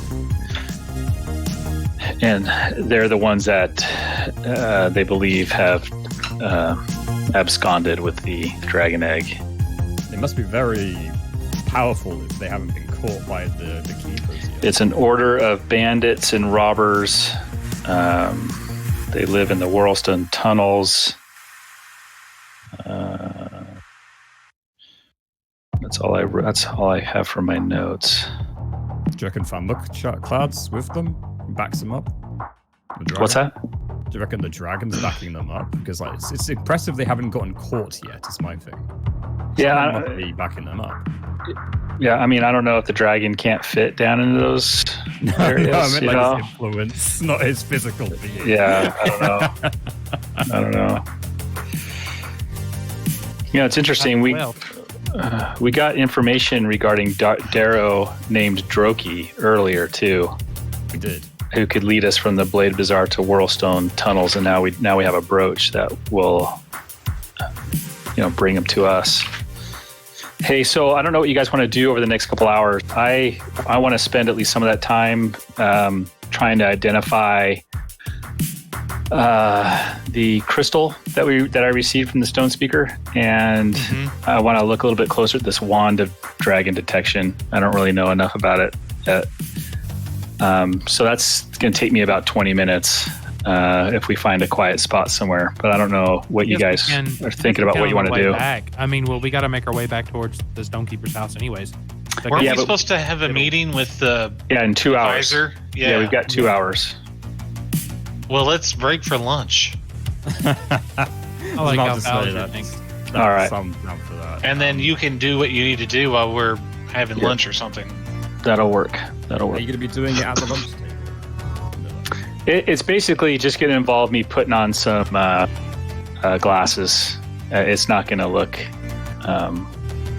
It should actually. I'm basically going to do. It's not really going to look like I'm casting magic.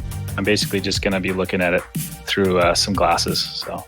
Yeah, we can get a seated tavern in the back somewhere or something. I've got something I want you to look at as a character. If Conrad notices you doing that. Oh well, I will. Conrad doesn't understand. So yeah, I will tell you guys what I'm going to be doing when we go off to eat or whatever. So we'll do that real quick. Something for you, yeah. We'll do that real quick, and then we'll get through this fucking. Sorry for cussing. We'll get through this damn concert. Right, or whatever. Banquet. Well, yeah, we're going to meet with Cormier with lunch, then Cormier, then the banquet, and then who knows what's going to happen at the banquet, right? Something could blow up. Hopefully we can get some sleep and then head out early to do this quest and get it done with. I mentioned for a fight. The madness will show up, right? Oh, probably. Well, they say music soothes the savage beast, so. I would love that. That'd be great. Hypnotic suggestion, whatever that thing was that you cast before, but in the guise of part of the music. Yeah, suggestion. Love it. Hey, that saved our ass. I'm glad that worked. That was a Hail Mary from hell. Yeah, that was an epic success with that particular spell. Hey, Gally, I hate to bug you. Did you catch that on the Twitch it says Monster Monday instead of the title? I saw that. I saw your message, and then I went over during the break, and I looked at the thing. I don't know why it says that, because I thought everything on my end that I'm looking at on OBS looks correct. So I'm not sure what's ailing it. I'll have to look at it. Yeah, it's still saying Monster Monday. Yeah, I guess because I'd have to stop the stream and restart it and all that crap. It says, no, don't worry. It says Sword Coast Chronicles for me. That's well, weird. the title, if you look down below the Twitch on the title, it says Monster Monday, but obviously the slate has the correct information. Just looking out. Oh, right. No, thank you for that. So, all right, let me go and stop the music. We can't hear it, but the stream can, and it would be distracting if we have voice feedback. Can they hear us? Oh, I can hear you guys fine. I heard it through the stream, is what I'm saying, when we were in break. Oh, I think. Okay, then that might have been when I had the Twitch tab open. Okay. That might have been why we heard it then. Okay, but the that should be closed now. All right, let's go ahead and get back to the game. All right, so you're leaving your meeting with the leader of the Keepers of the Flame, and now where do you guys want to head? We're going for lunch break. Okay. All right. Well, Gracklestugh is a thriving metropolis. You have several choices. You're not far away from the hold of the Deep Kings, and since you are guests of the king, you could try popping in there. Of course, that may result in him wanting an audience with you. But if you don't want to go there, there's all kinds of places. None of you being real Underdark connoisseurs, I don't know if you would know what kind of cuisine you're looking for. But let me know something and I'll tell you what you can find. I mean, we're near a lake. There's got to be catfish. It's universal. Oh, yeah. You could go across the furrow and out through the gates into the Dark Lake district and find a place that serves seafood. That's for sure. Yeah, I think that's a good idea. We'll see if we can hustle over there, grab a quick bite. We got a couple hours. There's a place that we're known, the Shattered Spire, isn't it? That's beyond. There is the Shattered Spire. There is also a place that you've heard some people talk about, which is over here, and that is the Dark Lake Brewery. You've heard of that. Then there is in fact, it's the inn where you all were going to stay, Goldborn's Lair. That is known for having a good kitchen that serves all kinds of stuff. So you have several different places, and then there's. Let me see what else is there. I know that there's got to be a good. Oh, where the hell are you? There you are. And then other names. So Mulek, what are you working on there, buddy? Well, I haven't started working on anything yet. I mean, we're not at the location, right? We're still walking. Yeah, you're still walking and talking. Yeah. So what did you think about all this, Mulek? Like, honestly, I mean, this whole situation is just crazy, especially the fact of our lynch buddy chiming in. Apparently, what can we tell this guy? I mean, everything down here has just gone batshit crazy. Yeah. Well, there's definitely from what we learned, I think all we've learned so far, we've learned from the Stone Speaker, right? We know there's some craziness going on with the Drow and the Duergar and this Shawl, but I think the bigger question is the messages that the Stone Speaker is getting from the rocks themselves, and that something is creeping from the depths. And I don't know if that madness is the same madness that's touching the king or not. I haven't quite figured that out. I think that's more of a localized trick to allow somebody to take control of this city. And whether that's ultimately tied to this Tiamat business, I don't know. I think there's some greater evil that's lurking below that is greater than what we are seeing here on the surface, even though we're in the Underdark. I agree. As you guys are talking, you look up and you see that your feet are leading you towards an establishment that is known as the Fabled Shell. And the tagline underneath it is "Home of the best blind crayfish in Gracklestugh." Seems interesting. Very pointed. I like it. I like it a lot. So, if you guys are looking for seafood, all right. For the benefit of chat, somebody just put a hilarious little meme in Discord. Better yet, he kind of added insult to injury too, because the fish and chips is actually from the BBC. So yeah. Thanks for that. I'm so hungry now. I don't think Paul can go out at 3 a.m. and get some fish and chips. I live in the middle of nowhere. No, I can't. Oh gosh, that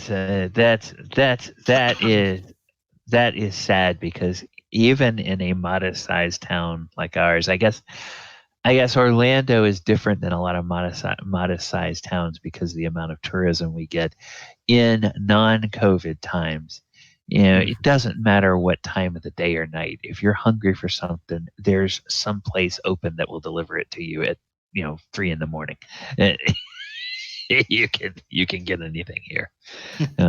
I guess Orlando and Las Vegas are that way for similar reasons because of all the tourism. Yeah. All right. So we will. Does that look good? Seafood place. Oh, sure. It looks so good right now. I'm not gonna lie. Okay. So you go in, and it's pretty. There's kind of a record scratch moment as the four of you walk in, because everybody else in here are Duergar. But then there's some whispers, and Falager, you get that feeling that you get sometimes in towns on the surface where lots of people are sort of looking over at you, and then when you kind of turn your head their way, they sort of look away, and then they're kind of like whispering to people at their table, and they're kind of like casting furtive glances over at your table, and there's kind of a buzz that sort of starts to build in the place. But you all are brought drinks, and the food is good and hearty, and you guys can spend some time here if you like, or you can just eat and get on with the rest of your day. It's up to you.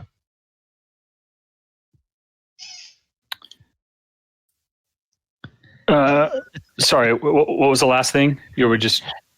If you guys want to interact with the staff, you can. Otherwise, you can just have your meal and get on with your day. Yeah, so what Mulek's going to do is you just do a quick order, and then discreetly as possible, as long as people aren't just gawking at us nonstop, I'm going to be sitting, and I'm going to put on some glasses that I have, and I've fashioned a little place to encapsulate a pearl. Okay. And I'm going to use this device to attempt to identify several items that I've received recently. Okay. All right. You can do that, and the fact that you guys are traveling with Faerun, the famous surface bard, that lends you all a little bit of credibility. Any of those of you who have had the experience where you're sort of in a public place and a well-known celebrity and their entourage comes in, a lot of people expect the folks in an entourage to be a little bit odd.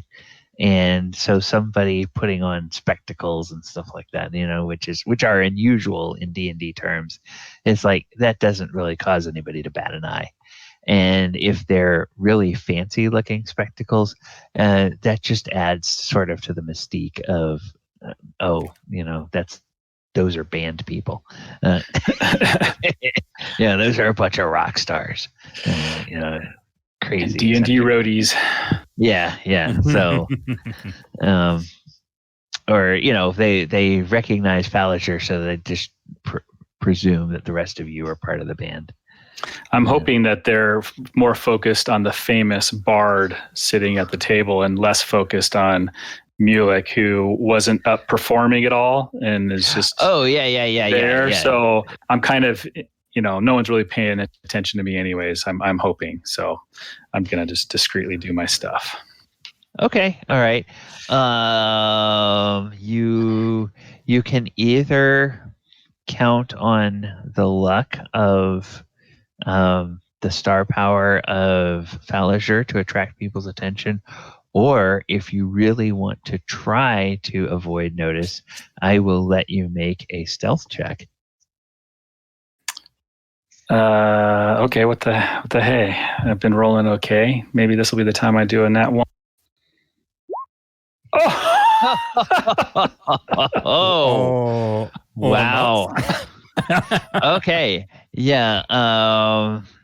You get the feeling that people are so focused on Faerun that you could probably go around and pick the pockets of everybody in the place and they would never notice it. So I equate this to my charisma being so bad that no one cares who I am. Okay. They're just enamored with the bard. Okay. All right. Okay. So since I am stealthy as all get out, I'm going to spend some time to identify the crystal that I received from the stone speaker. Okay. And the wand of dragon detection to determine like how many charges and everything related to that. Okay. We'll start with the wand. And you do that, and you will, if you look in your journal, you should see, Mulek, that you have a wand of dragon detection now. Oh, you put it in there. Yeah, okay. I put it in there because I had mentioned I was going to do it during the week, and then I got busy, but I was able to do that during, as we were getting started earlier tonight. Perfect. So it's just a common magic item, has 10 charges, recovers 1d6 plus 1 charges every dawn, and it detects a dragon within 120 feet. And all that. For an hour with a charge. So, perfect. Okay. Yeah. Then the stone speaker crystal is the other one. Let's see. That one, you go ahead and you you do your investigation, or you do your identify on that one, and it brings you back this following information. So I'm going to go ahead and put it in a DM to you, and that's what you know about it. All right, perfect. Thank you. Okay. And then lunch comes, and the fish is very tasty. They have grilled, broiled, batter fried, and there's some special seasonings you can get on it if you want it, and you can get it as fancy and elegant or as messy and greasy as you want. Basically, they appeal to all strata of Dark Lake District folk. So some of the wealthy merchants as well as the dock workers eat here. And people have that sort of thing where they're kind of intimidated of actually coming up to Faerun to say anything to him. But yeah, all of you get the full Captain Charisma entourage effect, where you realize that Faerun is the center of attention in this room, whether and he's not even trying to be. Conrad, I'm gonna get the fried fish. I love the sloppy whatever mess that is. And he points to one of the containers. God. And that is kind of the workmen are eating the fried fish. And that does look like it's just sort of greasy fried Crenraid. It's the kind that and they serve it with proper chips. And that is proper chips as an Englishman would understand them. Why are you doing this to me? And so they're you realize the reason that they're served that way is because they will absorb all of the grease and stuff. Yeah, I know. Yeah, from the from the fish. And yeah, it all tastes really good. And they have a selection of ales, from a light ale, which is sort of a reddish color, all the way to a very dark ale that you're not even sure if it actually needs a glass to hold its shape.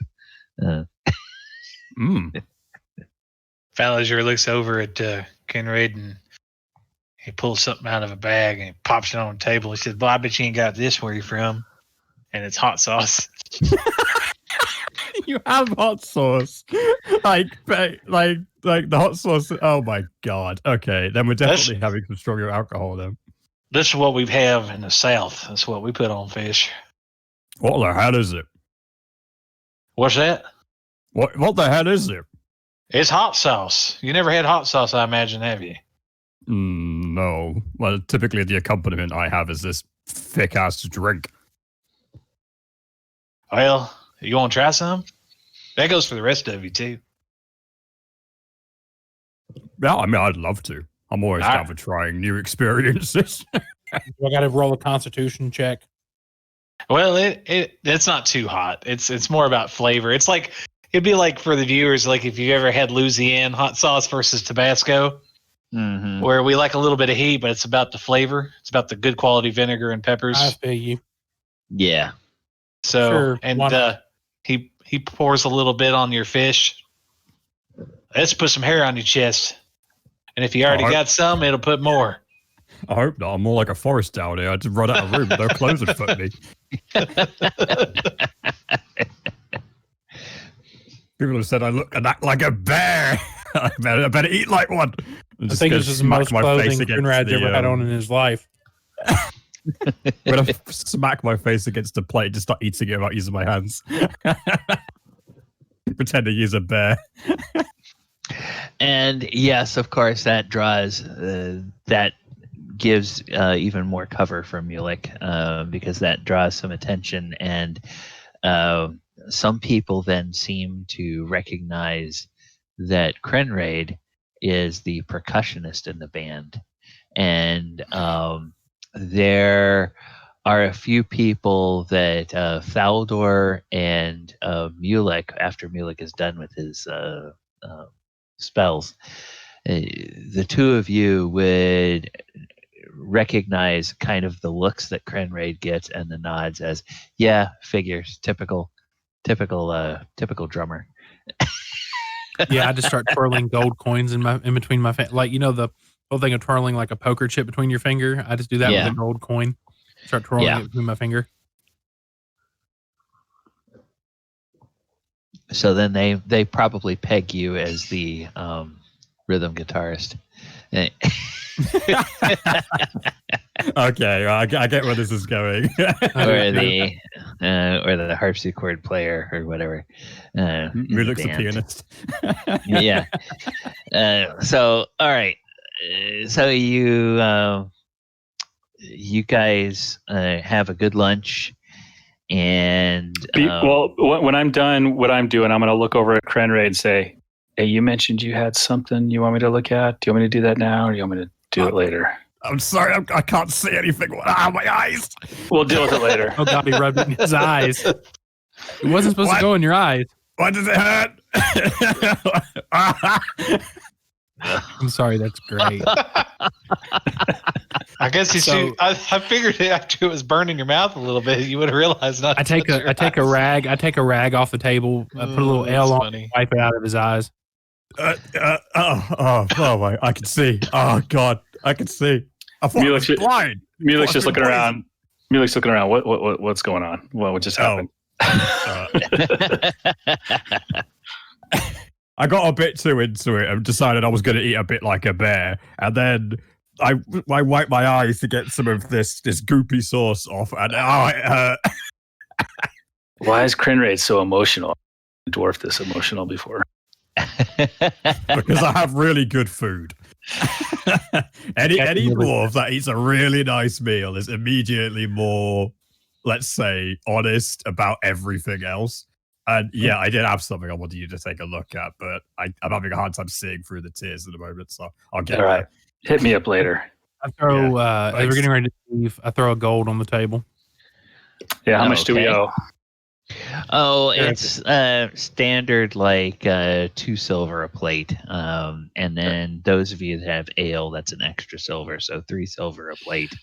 Yeah, and gold on the table. Yeah, I'll throw a gold on there.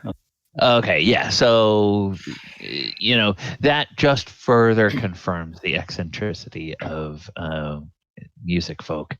And as you guys are leaving, I'm going to say Thaldor, we'll see 2 of the serving maids over there that seem to be one of them has the one of the gold coins, and the other one is trying to grab it out of her hands, and you kind of get the impression. Oh, okay, all right. On the table. Hey, look, you don't have to fight. Here you go.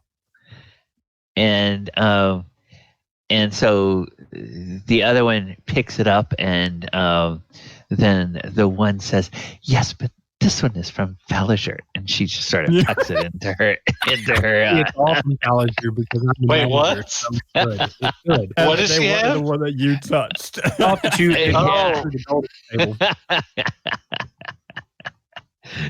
So they're suitably impressed then. So they scurry back, and you can hear them all giggling as they run back into the kitchen. As you all leave. Oh, or unless Valiger wants to do something. Oh, I'll look up to her. Hey there, pretty lady. You want an autograph? And she just sort of says, "Really? Yes, I would love one, sir. You play so beautifully." And Well, do you have a piece of paper? Because if not, I'm not so sure what I should be signing. And he winks at I know her. what you can say. And one of the other girls whispers in her ear, and she blushes, but then she giggles, and they hand you a quill, and the girl, she approaches you, and she sort of pulls her blouse down a little bit to expose some side boobage, and says, "You can sign me here." Ballister goes to sign, but it's like awkward because he like didn't dip it enough, so he does like double takes. He's like, then he has to stop halfway and dip it again. And he signs it some more. Okay, all right. Well, they all cackle and laugh, and the girl is about to faint, because I just kind of blow on it to try to dry it, like. And when you blow on it that way, she does in fact swoon, and her friends have to catch her, and they all giggle and they say, "Oh, that's the best thing that's ever happened to her. Thank you, thank you, thank you." And they all just sort of giggle and everything. And there's some other people now that are in the restaurant that have obviously been waiting for people, and they're like, "Can I get some help?"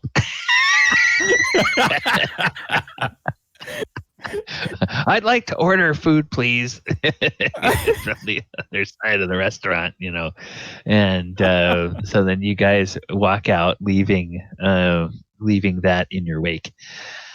All right, so that took up a good hour. You have maybe then an hour left, I guess, before you have to get back over for your meeting to the Stone Speaker.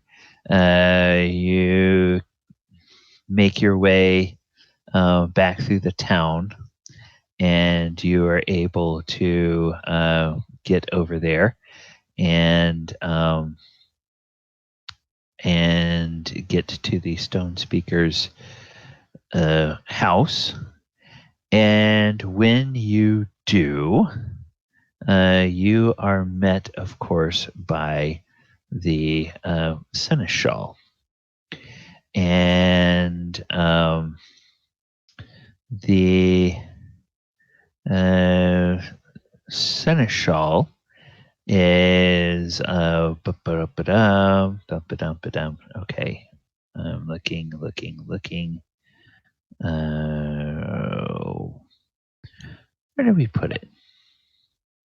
I thought we had put it in the. I thought somebody had put it in the thing up here. All right. So we're all walking towards the Stonekeeper's house. Hey, Mulek, what did you find out about those items? The wand is as the dragon to locate a dragon within 120 feet of us for about an hour. So that'll be useful, but we gotta be pretty close to a big, to be a dragon. I guess it doesn't have to be big, but still got to get in close. And this crystal from the Stonekeeper's Giant is quite the gift. Allows me to cast a few spells, speaking spells. So it'll be useful to gather information from creatures that we might not otherwise be able to question. So it should come in handy. Nice. All right. So, where are we? We're back in here, and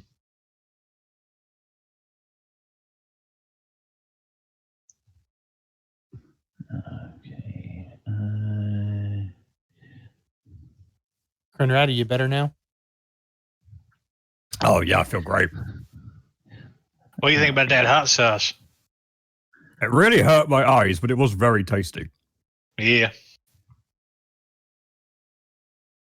Wait, is that from your homeland? Where does one get more? Well, it's just a specialty we raise and we make in the South. It's all the rage, places like Kylan and further east. But we got it in to Thyr. It's wonderful because it doubles as a weapon and it tastes delicious.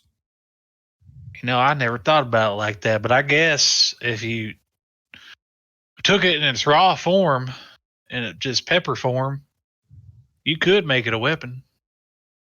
Can you just splash that on someone's face? Yeah, I imagine you could make some kind of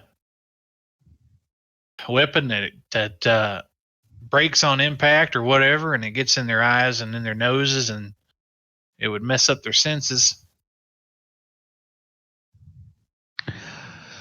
Okay, so when you get back to the Stone Speaker's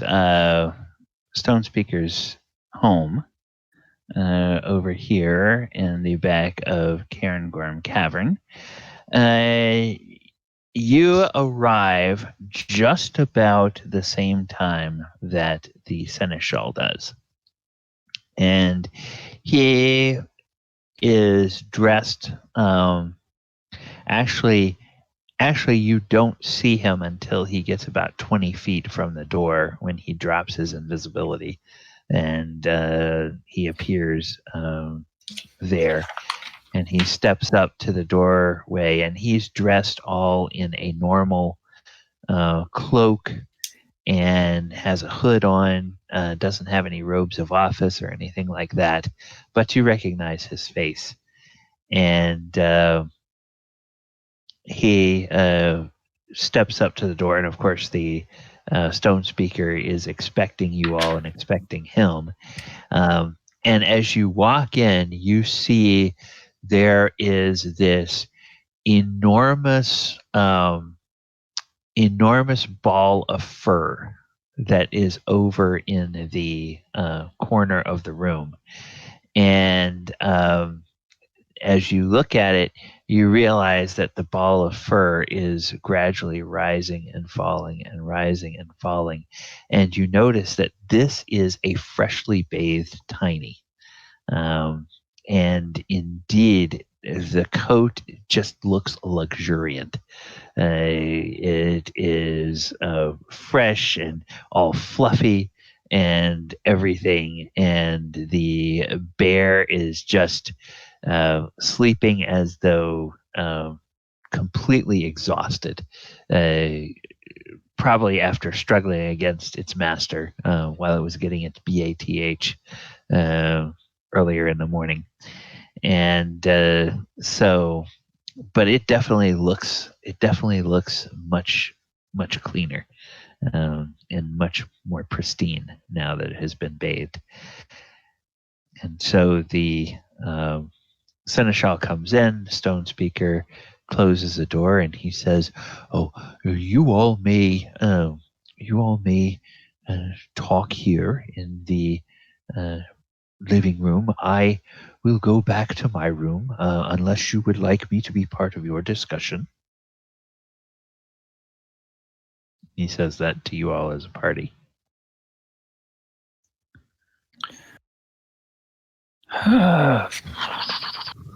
This is your home. I guess you can go where you want. And the Seneshal says, I have no objection to the Stone Speaker. He's a man of honor. Tell me, what did you need to speak with me about, adventurers? Well, let me be blunt, if you don't mind.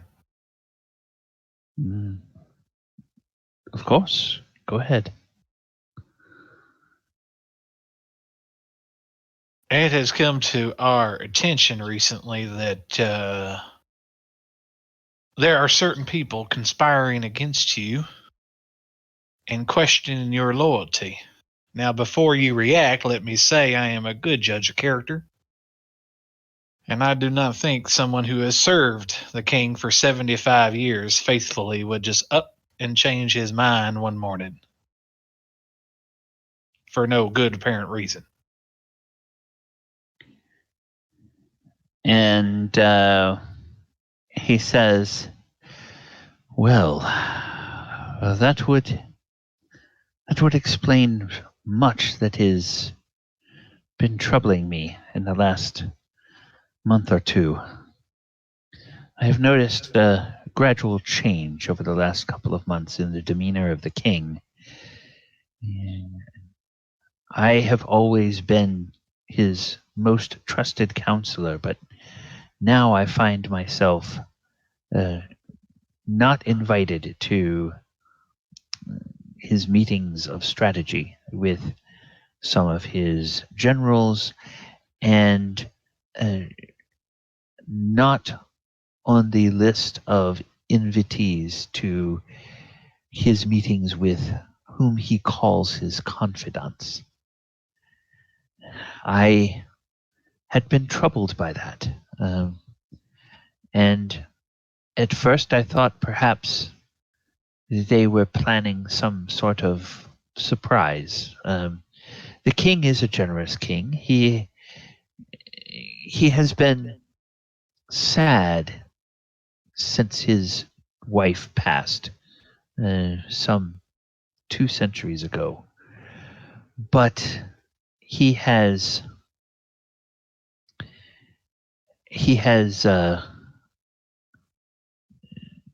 always found occasion to celebrate the important days in the lives of those who serve him in the castle and the important folk in the other guilds of the town. He has been generous in that way, but last month, on my birthday, he didn't even mark the occasion. So I knew something had changed. Do you know who is whispering in his ear against me? Who am I competing with for his attention and his trust?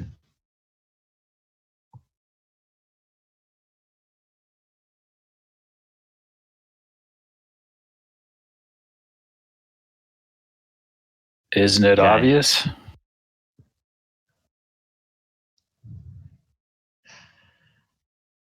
Oh, I speak up since Falliger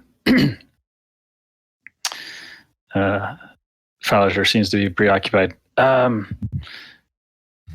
believe it's the shawl. The shawl told us of anyone in the kingdom who not to trust. She told us not to trust you. The consort? The consort? She is the one. Oh.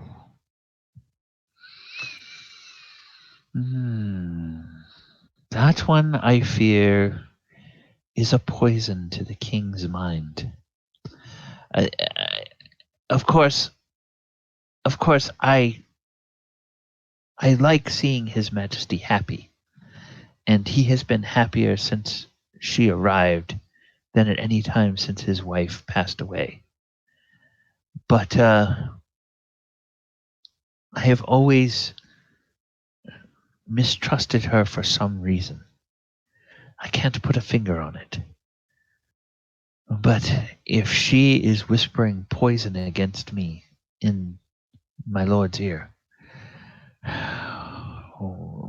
what can I do? How can I compete with someone who shares his bed?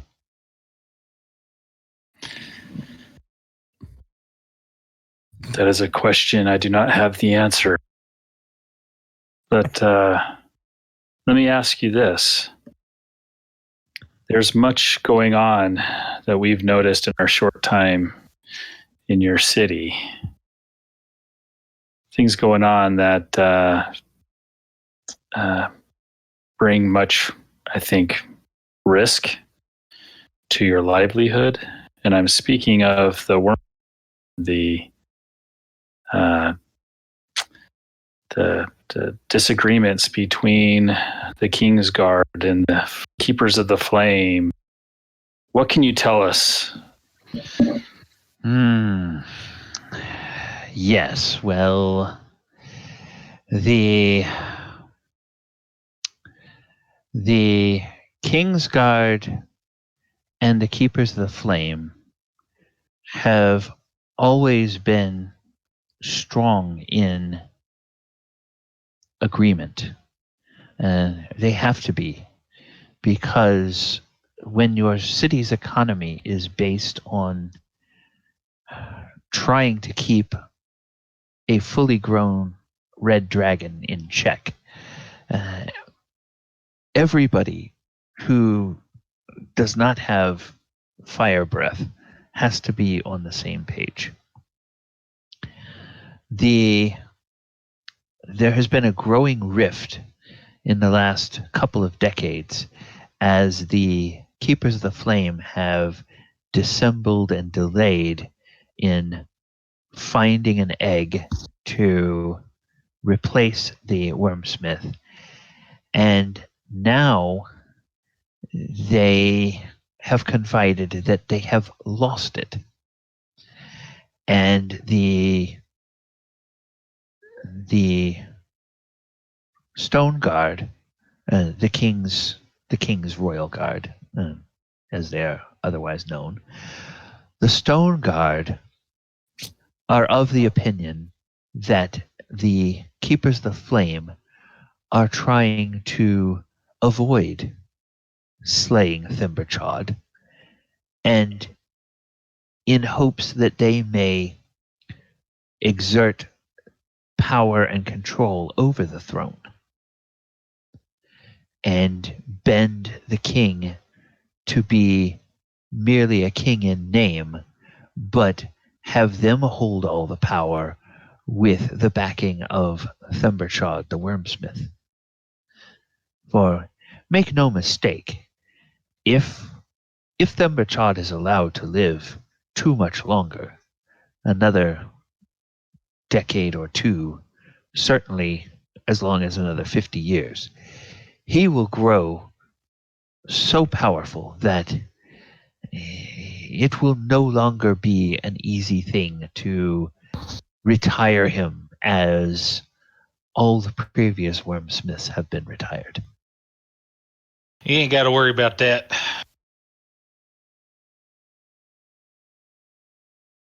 Oh? Yep. I prayed to my deity the other night, and he answered my prayers. He said that Thimberchod is not going to live much longer. And he's blatantly lying. So I can make a deception check if you like. Yeah, go ahead and make a deception check.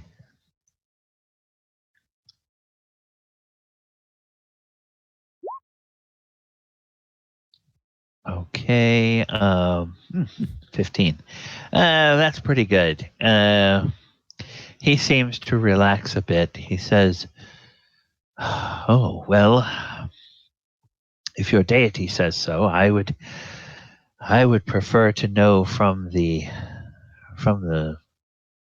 Keepers of the Flame themselves that they have a plan in place, but I don't see how they can act if they have lost this egg. They may have to wait until they can find another one, and who knows how long that will be."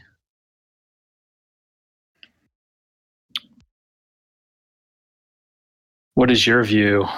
Do you think that the Keepers of the Flame are not sincere in their trying to acquire the egg that they say was taken from them? Well, I'll have to say that I believe Gartokar is a better friend of the throne than either of his two previous predecessors. Those two certainly seemed like they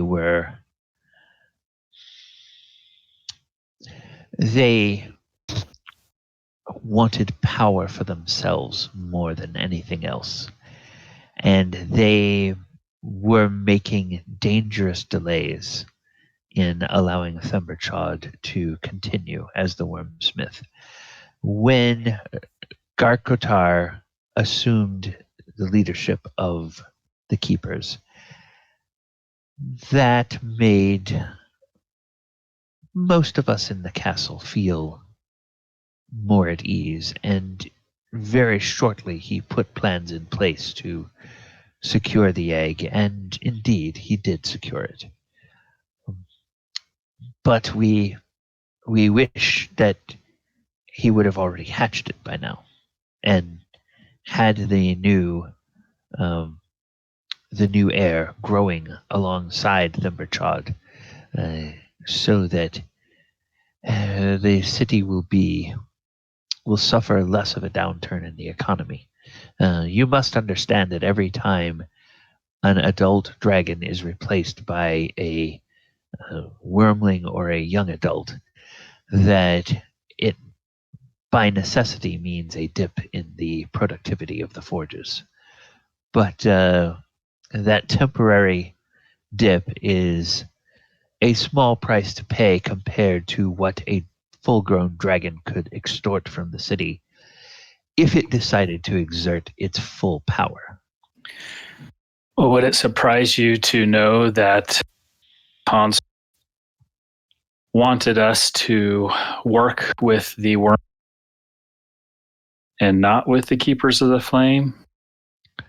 Meaning support the current living adult dragon instead of helping Keepers of the Flame reacquire the dragon egg?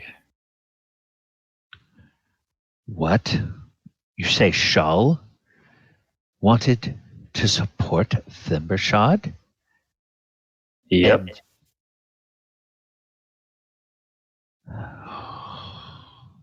Can this be proven? Do you have any proof of this? This would be treason, that no matter what she does to him in bed, the king could not ignore that level of treason. She told that to us in the presence of the king. So to answer your question is hell no, there ain't no witnesses. What? In the presence of the king, and he did not rebuke her? That's why we that's what shows how much control him. That's why we, just like Falger said, why we wanted to meet you outside of the castle. Oh, all the gods at all the forges. Oh, this is horrible news. She must have some sort of control over his mind. That's the only way to explain it. Now it begins to make sense how he would distrust me and why she would want him to distrust me. Poisoning his mind with... You all must understand, if I thought that it would be guaranteed to break her influence, I would gladly sacrifice my own life to destroy her. But I don't know what that would do to the king if she were destroyed, if his mind has been so corrupted. He may then see her as a martyr and be even more devoted to the poison that she put in him. Would Mulek? I can't remember if I've asked this before.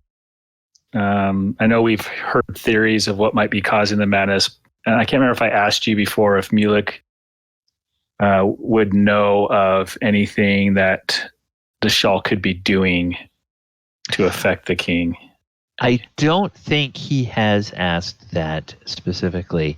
You can do a... what would be a good one? I would say either a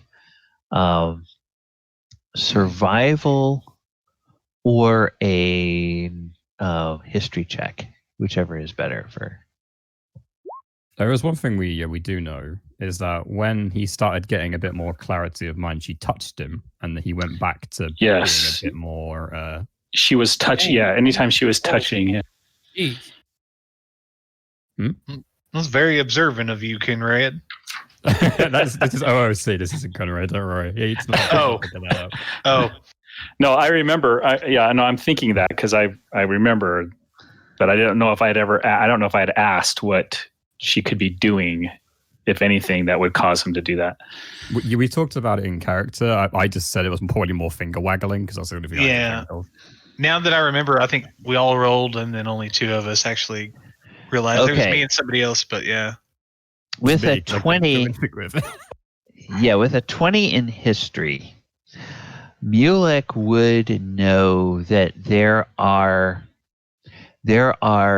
creatures that have the ability to change their appearance and also to manipulate telepathically the minds of others. Some do that through spells, some do it with telepathy, and some of the most insidious actually do it with a kiss.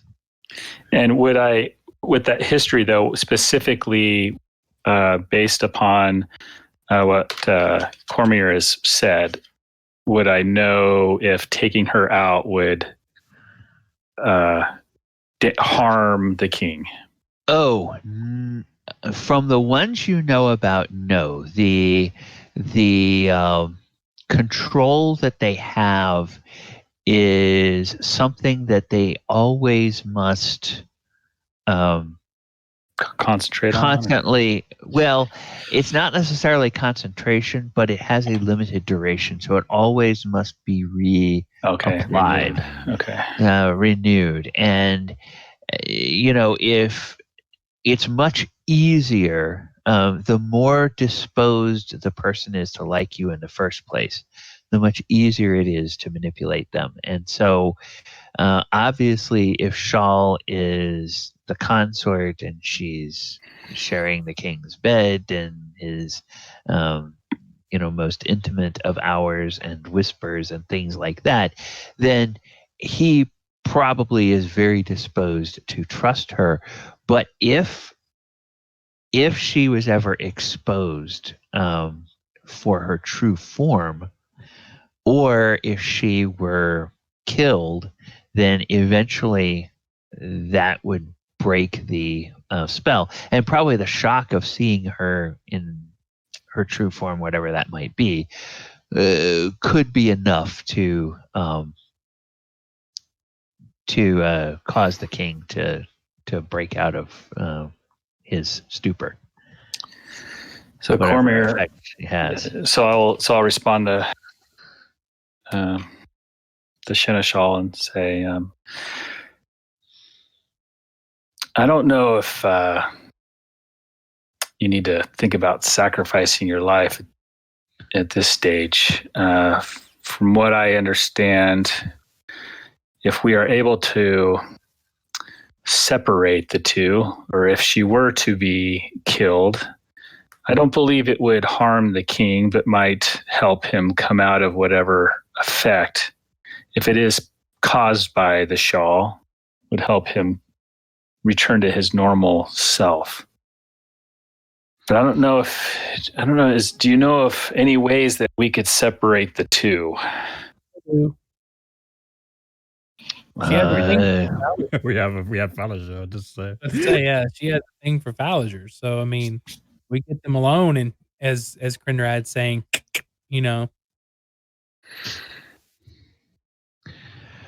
Well, if you all are discussing this aloud, right? Yeah. Oh yeah. The Seneshal says, well, if the consort has been making advances on one of you, and he turns and looks at Falager, I would very much distrust that. It would likely be more a ploy of turning the king against you by making it look as though you were the one pursuing her and making him jealous and angry. She probably sees you as a threat, and if she wants to put you in a position where she can manipulate you, and if you do not do what she wants, probably threaten you with a royal execution. The wrath of the throne. And if she has as much control over his mind as, from the evidence you have given me, it seems like she has a great deal of control of his mind. I would not be so foolish as to think you could win in a contest against that. Far better to think of how you could just simply get rid of her. That's the idea. Let me go over the plan in my head. I know this sounds crazy, and it's the first time everybody's hearing it, but hear me out. So, she's been winking at Falager. If she's some evil temptress, I don't know what she is. Could I roll to see if Thaldor would know, like in his studies, what kind of creature could do that?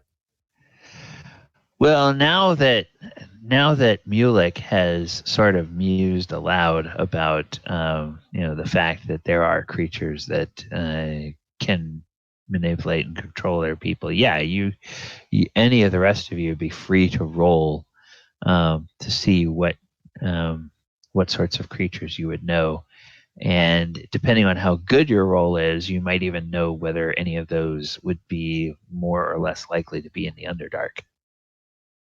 Well, I can roll investigation because it says. What kind of roll would that be? That would be either. I'll let it be either a knowledge or a survival check. Okay. Well, what about the fact that, like, that type of magic is something Falager practices, charm and enchantment magic? Yeah, that would give him a chance to know what other sort of creatures could do that. Would that give me advantage or just? No, it would just be a knowledge check there. Is that investigation is knowledge? Which one? There's no knowledge check. I'm sorry, history. Okay.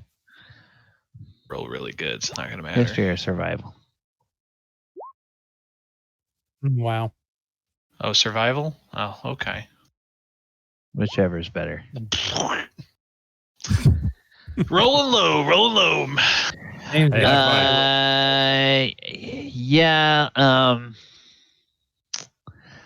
Mulek. Actually, you know what? Screw that. I'm burning my inspiration. Okay. 18. And I'm going to guide myself. Oh, okay.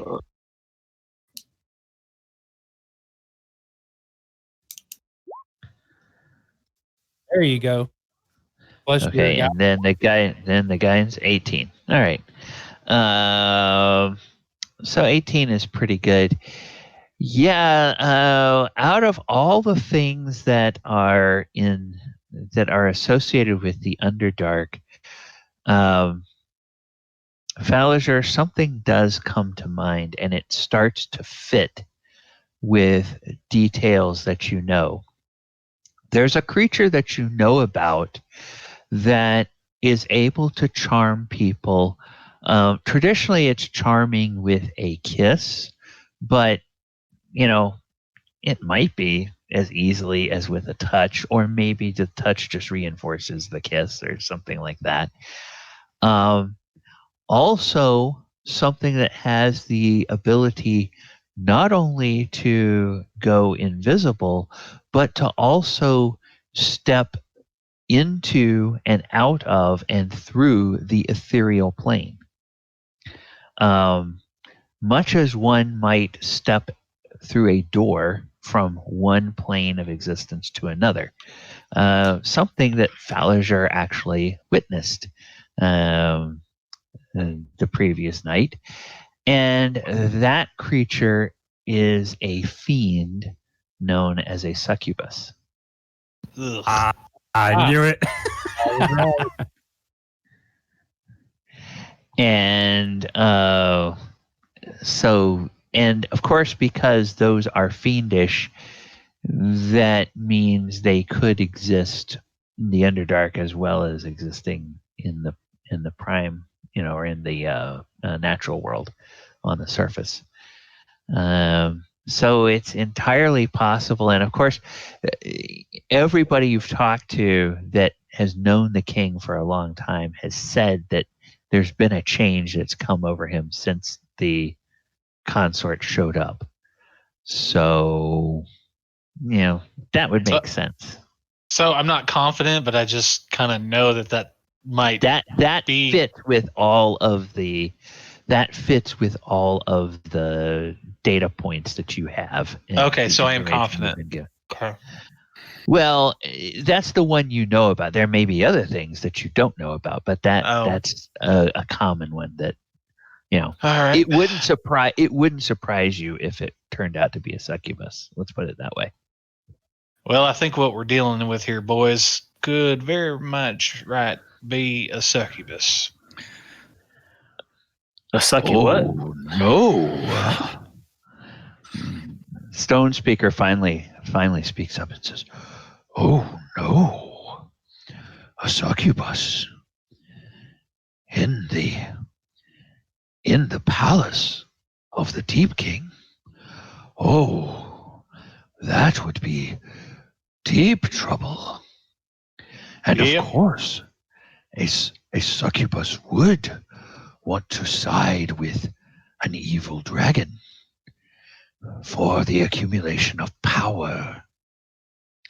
Who knows, by night, Shawl may be whispering in the ear of the king, and by day, it may be whispering in the ear of Thimbershot. And who knows how many other ears she may be whispering in the guises that she can take. For the lore of the stone giant says that a succubus can appear as any kind of humanoid, usually a female, but they are not above actually being able to appear as either gender, as long as it suits their purposes."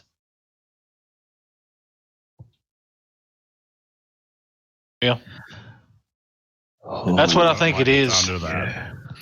It makes sense, Faerun, because of that experience you had that had to have come within the hold. Because of the magical protection. Can a succubus penetrate a magical field? Well, says the Stone Speaker, that depends on what planes of existence the magical ward exists in. They have the ability to traverse the ethereal plane. So certainly they could walk through solid walls. If there are magical barriers that do not extend into the ethereal, then they could pass through those. But if we are dealing with a succubus, then of course it would not have to have gone from the outside of the castle. It could have just gone into the ethereal from the king's chambers and walked over to your chambers and emerged back into the Underdark.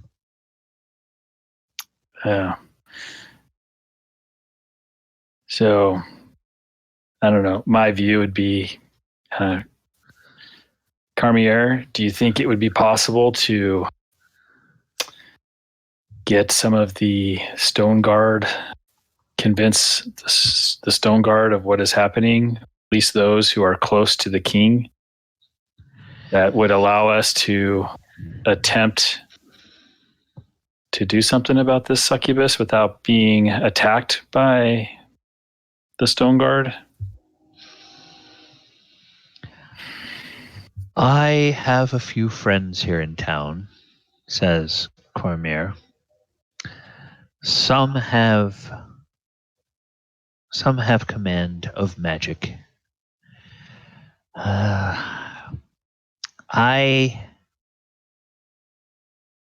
think there is one that I know of who may have an ability that can help the king see clearly.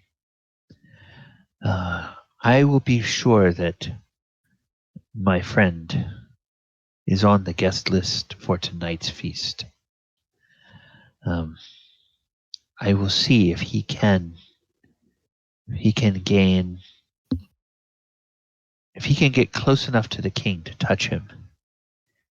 He can confer true sight on him so that the king would be able to see the consort for what she truly is.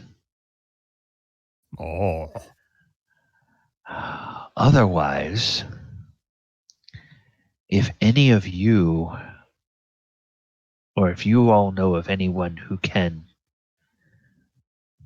break the illusion of a creature that has changed from its true form,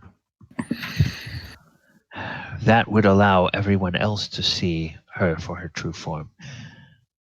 If we are dealing with something like a succubus, I can tell you that every weapon in the feast hall will be drawn against it to protect the king. Even if his mind is still so befuddled, he cannot see her for what she truly is.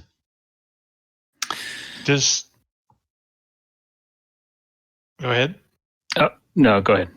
I was going to ask, just how does your know that like can dispel magics and things like that negate innate ability, or how does that work with succubuses? Yeah, I'm gonna take a look at. So I'm gonna do. Yeah, because my whole questioning was figure out if we were to start attacking the shawl or trying to take her out. I don't want the Stone Guard to all of a sudden start bearing down on us. That's the question, is to see if we could get the Stone Guard on our side so they would understand what we are attempting to do. Because if it takes us a while to reveal her true form, we aren't fighting Stone Guard as well. Aldor has an idea. And I don't mean in third person, sorry. I have an idea. We have a performance tonight. Is there any way we could manipulate that to make her show herself? And then in front of everybody at that point, then we would have the Stone Guard. We would have everybody in the hall. She's not that powerful to seduce everyone there, I'd imagine. But that would be the way to draw out the succubus there at the performance in front of everybody. But by doing what? How would we? I know magic. Like, I know of magic. I've been around magic. I don't have any technical aspect of it. I'm just thinking that would be the time to do it, to drop the hammer, so to say. I know Crinraid probably looks over and gets the reference when I say that. Drop the hammer. Oh, yeah. But that would be the way to do it. I just don't know. Would Mulek know how to reveal a succubus? Now focus succubus? I know we could split them up. Okay. I just was double checking, doing some sage advice, and dispel magic does not dispel magical effects, which would include things like charm effects or polymorph effects. Yeah. So it will not break that. True seeing would allow you to see the true form of somebody that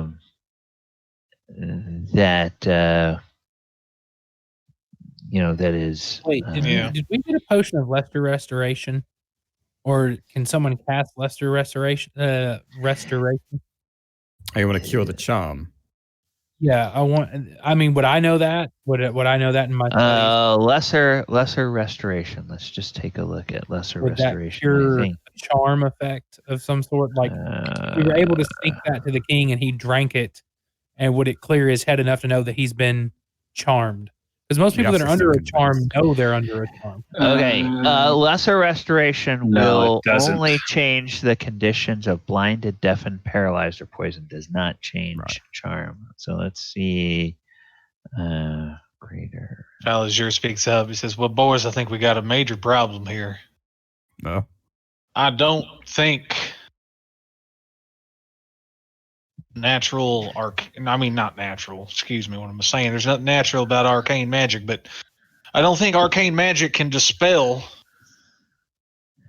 such things. So now, a greater restoration would, but that's a 5th level spell. A greater restoration would break a charm. Hmm. Can I get my hands on a greater restoration potion?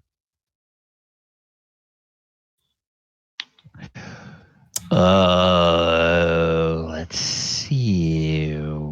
I have a good sleight of hand. I'm thinking I could easily, come on, your rogue can come in handy for something like, OOC. I'm not really sure if this is the right way to go about it because it's kind of meta-y, but you can damage the caster is one way of getting around this because it's technically a concentration. yeah, but she is that in character or out? No, that's that was out of character entirely. I mean, we've kind of been told that she has to maintain or at the very least reapply it, so we know that it's the charm anyway is something. Right. That's why I'm even bothering to say it at all. Yeah, Falazure has made that known. Plus that you can't.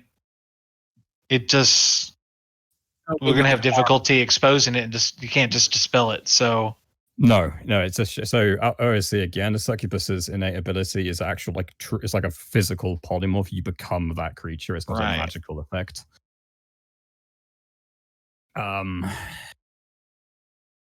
There are ways, but yeah. Do succubuses make any like a sound, like a distinct sound when they're revealed? Okay. I'd also like to point out that we have other matters we need to attend to first, and I don't want to take a chance of this evening going tits up, if you know what I mean, and then we just have one more big enemy after us. I know what you mean, but the today may actually be one of our best chances to separate them. Like, imagine if we were able to get this Shay or Shell, whatever it was, or the High King, and just either or on stage. Right, or away from each other.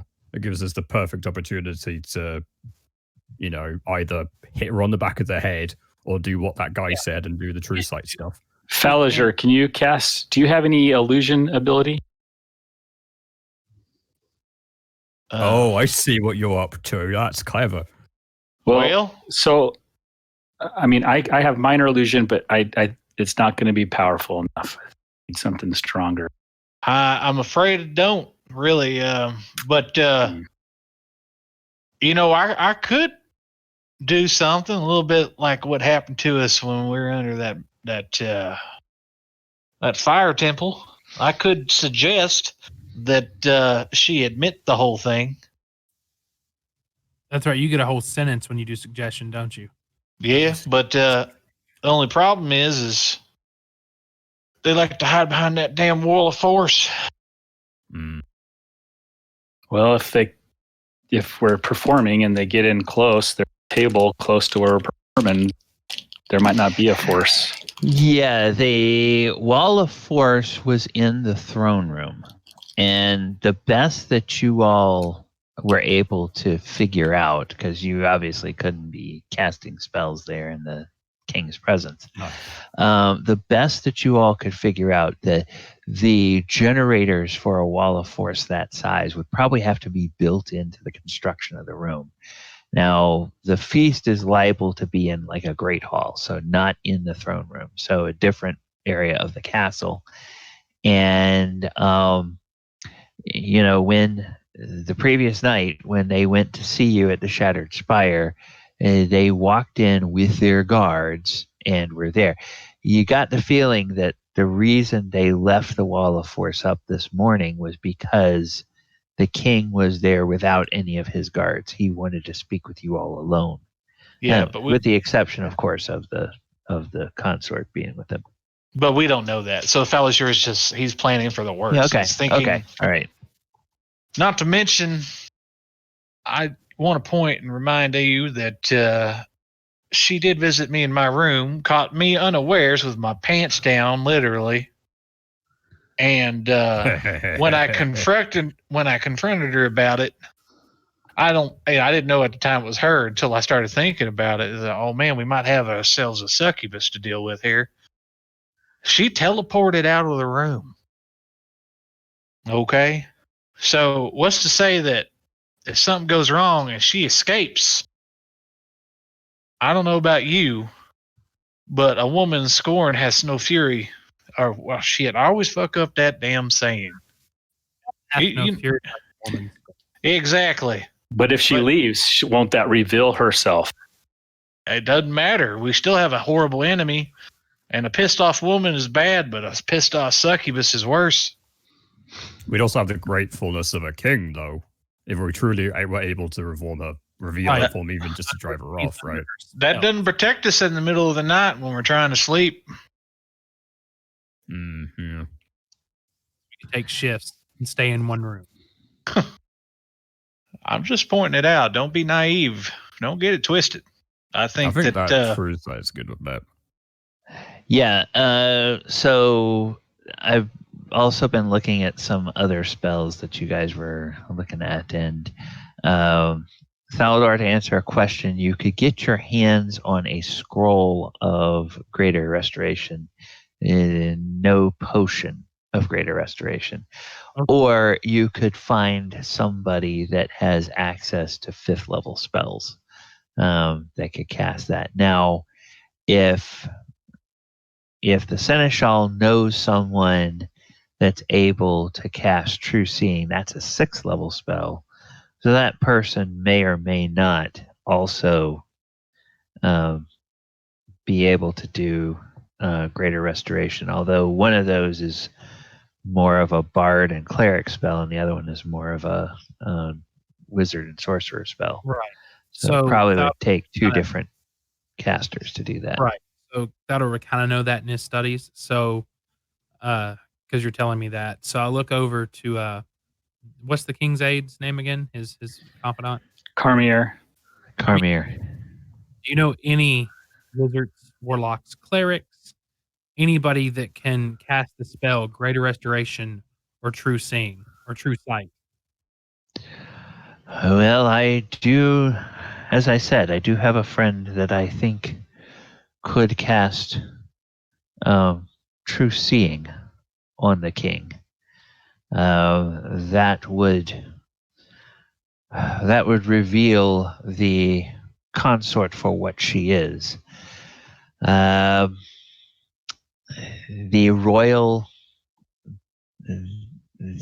high priest of the palace may be able to do a Greater Restoration. The problem is convincing him that the king is in need of being, having a charm effect removed. Right. Here's my plan. Hear me out, Carmier. Here's my plan. Falasure, Mulek, Crenard, listen. While we're in the performance, we can make this kind of sneakily if we do it properly with your help, Carmier, and your friends. Okay. During, let's say, the crescendo of the performance, the climax, the big bang, or as Crenard bangs on the anvil, right when he hits it just at that right note, and we'll give a sign, that'd be like a sign that your caster friend needs to hit the king with either True Sight, or the cleric needs to hit him with Greater Restoration. The reason I say that is that moment, then it could open his eyes and he could see the truth of what's going on. Therefore, it would wake him out of his stupor, like Crenard on a bad night. And that way we can then if we have to, take up arms and take care of the succubus that's controlling the king. I just want to point out that she'll know that you're trying to cast that stuff. You're going to have to speak the magical words. And she's not going to just sit by and let that guy do that. Not to mention that if I'm not mistaken in my studies in the church, true seeing is a spell that only works if you can touch the person. Mm-hmm. So what makes you think he can freely just walk on up and touch the king? We'll have to bring the king to us during the performance, and he'll have to be on stage as one of the maybe one of the percussionists or something, right? Look, Steve Prinraid's got it. He's got it going on. He has the idea. There we go. I don't know. I feel so like bring and the Seneshal looks at you all and then looks at the stone speaker and says, so bring the king onto the stage, bring my warlock friend onto the stage, have them both be additional percussionists. At the climax of the performance, my friend can touch the king, grant true seeing. If the king looks in horror upon his beloved consort and exposes her by his expression, that might convince the cleric to grant him greater restoration. Yes, now we're all playing along. Well, what if she fires back and just re-enchants the king? We've got to separate them. So we have to put the succubus lady, right? We've got to put her in the front of the area, right? So she can see the king and he can clearly see her. And then when we do the whole crescendo thing, or I smack the little hammer and this guy touches him or whatever he's going to do, the weirdo, then he'll see her in clear as day, right? That's going to scare the bejeebers out of anyone. They're going to scream. I hope you're right. I hope it works out because I think this is a half-assed plan, and if it goes wrong, we're going to be looking over our shoulders for a long time until we deal with it. If it goes right, there's so many things that could be good. But I think it's worth a shot. I think we'll be making a big commotion. It's going to get eyes on us even further, maybe more attention than we want. But I'd be willing to do it after we finish our other obligations, if you know what I mean. But I said my piece. And the Seneshal says, well, Falajor, your friends have no way of knowing this, of course, since they have only just entered the city. And you would have no way of knowing this either. But the king does fancy himself something of a musician. He doesn't claim to be a great musician, but he is a great patron, and the greatest honor that performers can give him when they perform at the castle is to invite him onto the stage. So you do have an opportunity to be very close to the king, and that would not be difficult to separate him physically from the consort. Now, it's true, we cannot do anything about her being able to go into the ethereal plane or things like that. I don't believe I know anybody that is able to trap people and cause them to be unable to leave the plane. But At least we could separate them, and then if she is shown for who she is, every sword in the castle will be on the lookout for her, and she will not be able to show her face again. As you correctly point out, that doesn't help you all, but it would help the king. Well, hell, if it works out, all it will do is increase my fame. So, yeah, the bard that saved the king. So I mean, it would work out in our favor, because if we bring her out for who she is, the king is freed of his madness. Then we, with our other business, it might tie into that. We might be able to get a lot more done that way, and we just save the city technically again in a way. Well, I'm with y'all on this. I just wanted to say my piece about it. It ain't so one-sided. Mm-hmm. Well, I appreciate everything that you have, brought to my attention. Now, I should be getting along fairly soon to get back to the castle and begin preparations. Other than making sure that my friend is invited to the performance, is there anything I can do for you before the performance tonight?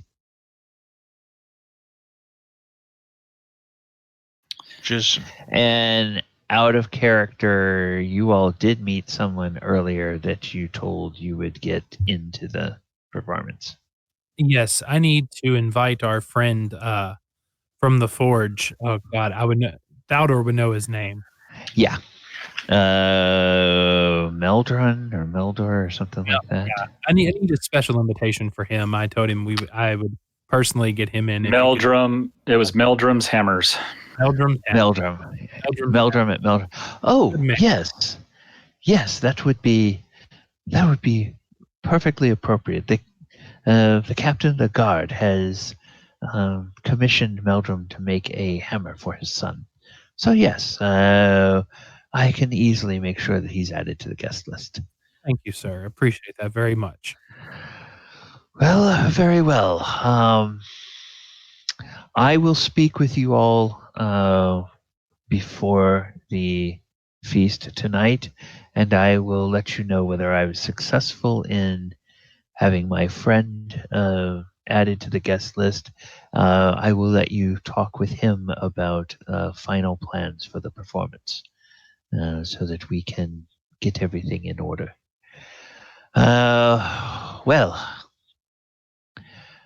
Gentlemen, I hope that we can save the king, and for whatever small comfort it is, if this fails spectacularly, then know that I will be meeting the headsman's axe right along with you all. So at least you'll have me for company. We hope it doesn't come to that. We hope we actually do what needs to be done and help out this kingdom and get it back on track. Well, that's also why I'm hoping that we could get a few other in the hold, meaning the stone. Any kind of captain of the guard, if we're able to twist their ear to our cause, that we could align everyone to the plan, because it appears that the Shawl is controlling the king so much as to not trust anyone but her. Well, there are many who, like me, have found their favor in the eyes of the king diminished since the consort's arrival. I believe that anything that turns the consort or turns the king against the consort will immediately bring those of us who are loyal, and even those of us who seek the betterment of the city itself, to the aid of the king. I wouldn't worry too much about that. It all hinges on making the king realize who has been manipulating him. We got to get that friend with the fancy doodad. Yes, leave that to me. All right. Well, thank you, gentlemen. And Stone Speaker, thank you for these wonderful cookies and the tea. It was amazing. And Stone Speaker says, "Oh, well, of course. You are always welcome here. And I really hope that you all can end this charming of the king, because it is a terrible thing for the city. Terrible thing if a succubus were in league with the wormsmith. It would shake me to the core." And so you guys can get ready to leave. The Seneshal leaves, and as he does, we will go ahead and end our session there. We ran over a few minutes, but wanted to go ahead and let that scene finish up. And chat, thank you guys for hanging out with us all night tonight. We will be back next Thursday night for another episode of Sword Coast Chronicles. Between now and then, Paul, anything going on that you would like to let the chat know about on other channels where you are, where you participate, or where you have items up on the interwebs? Yeah, so I'll probably mention the Action Surge again because they put a lot of effort into their recent material. They've revamped the entire Twitch experience, so it's much smoother now. So I'm not playing in their next few games, but the amount of effort they put in, kind of in my mind, deserves an extra shout out. So yeah, shout out to the Action Surge on Wednesdays. On the upcoming, especially in March, they've got loads of these dungeon crawls where the audience come participate, have some fun, make magic items up, and the audience can make points essentially to do some interesting things. Like I was turned into a mook and then turned into a cultist. It was a whole thing, and it was really fun to play. So that's from me. Action Surge, I think it's 5 p.m. CST on Wednesdays, which I don't think conflicts with any of Galley's stuff as well. So that's perfect. No, it does not. All right, and Michael, anything coming up over on Doors of Fear's channel in the next week that you want to let people know about? Might not be available tomorrow. Supposed to be going out for two friends' birthdays tomorrow night. Maybe tomorrow afternoon I might play a game or two on my channel, but other than that, everything's been going pretty good. So thanks for stopping by, and thanks for watching our game tonight. Okay, wonderful. And here on this channel, we will be back on Saturday night for the Lost Mine of Original D&D.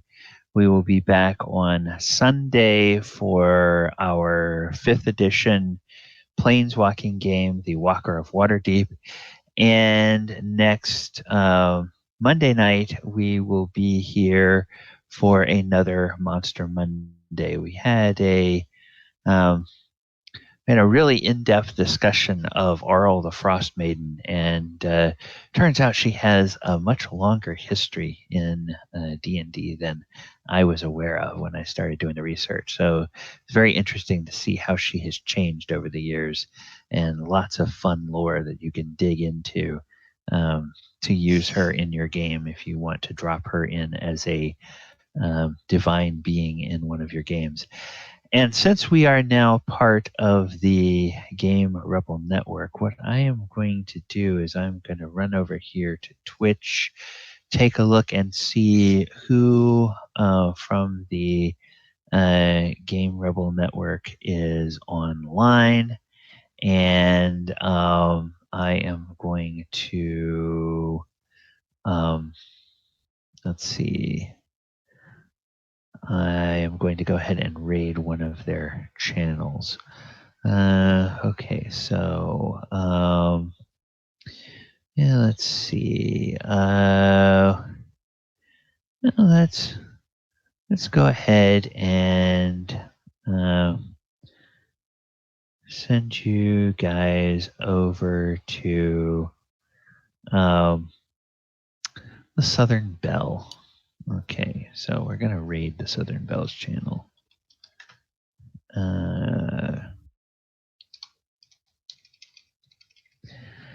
And see what she is up to tonight. Okay, and all right. Thank you guys for joining us, and we will talk to you later. Good Bye-bye. night, chat. All right. And they are out. Okay. Get your OBS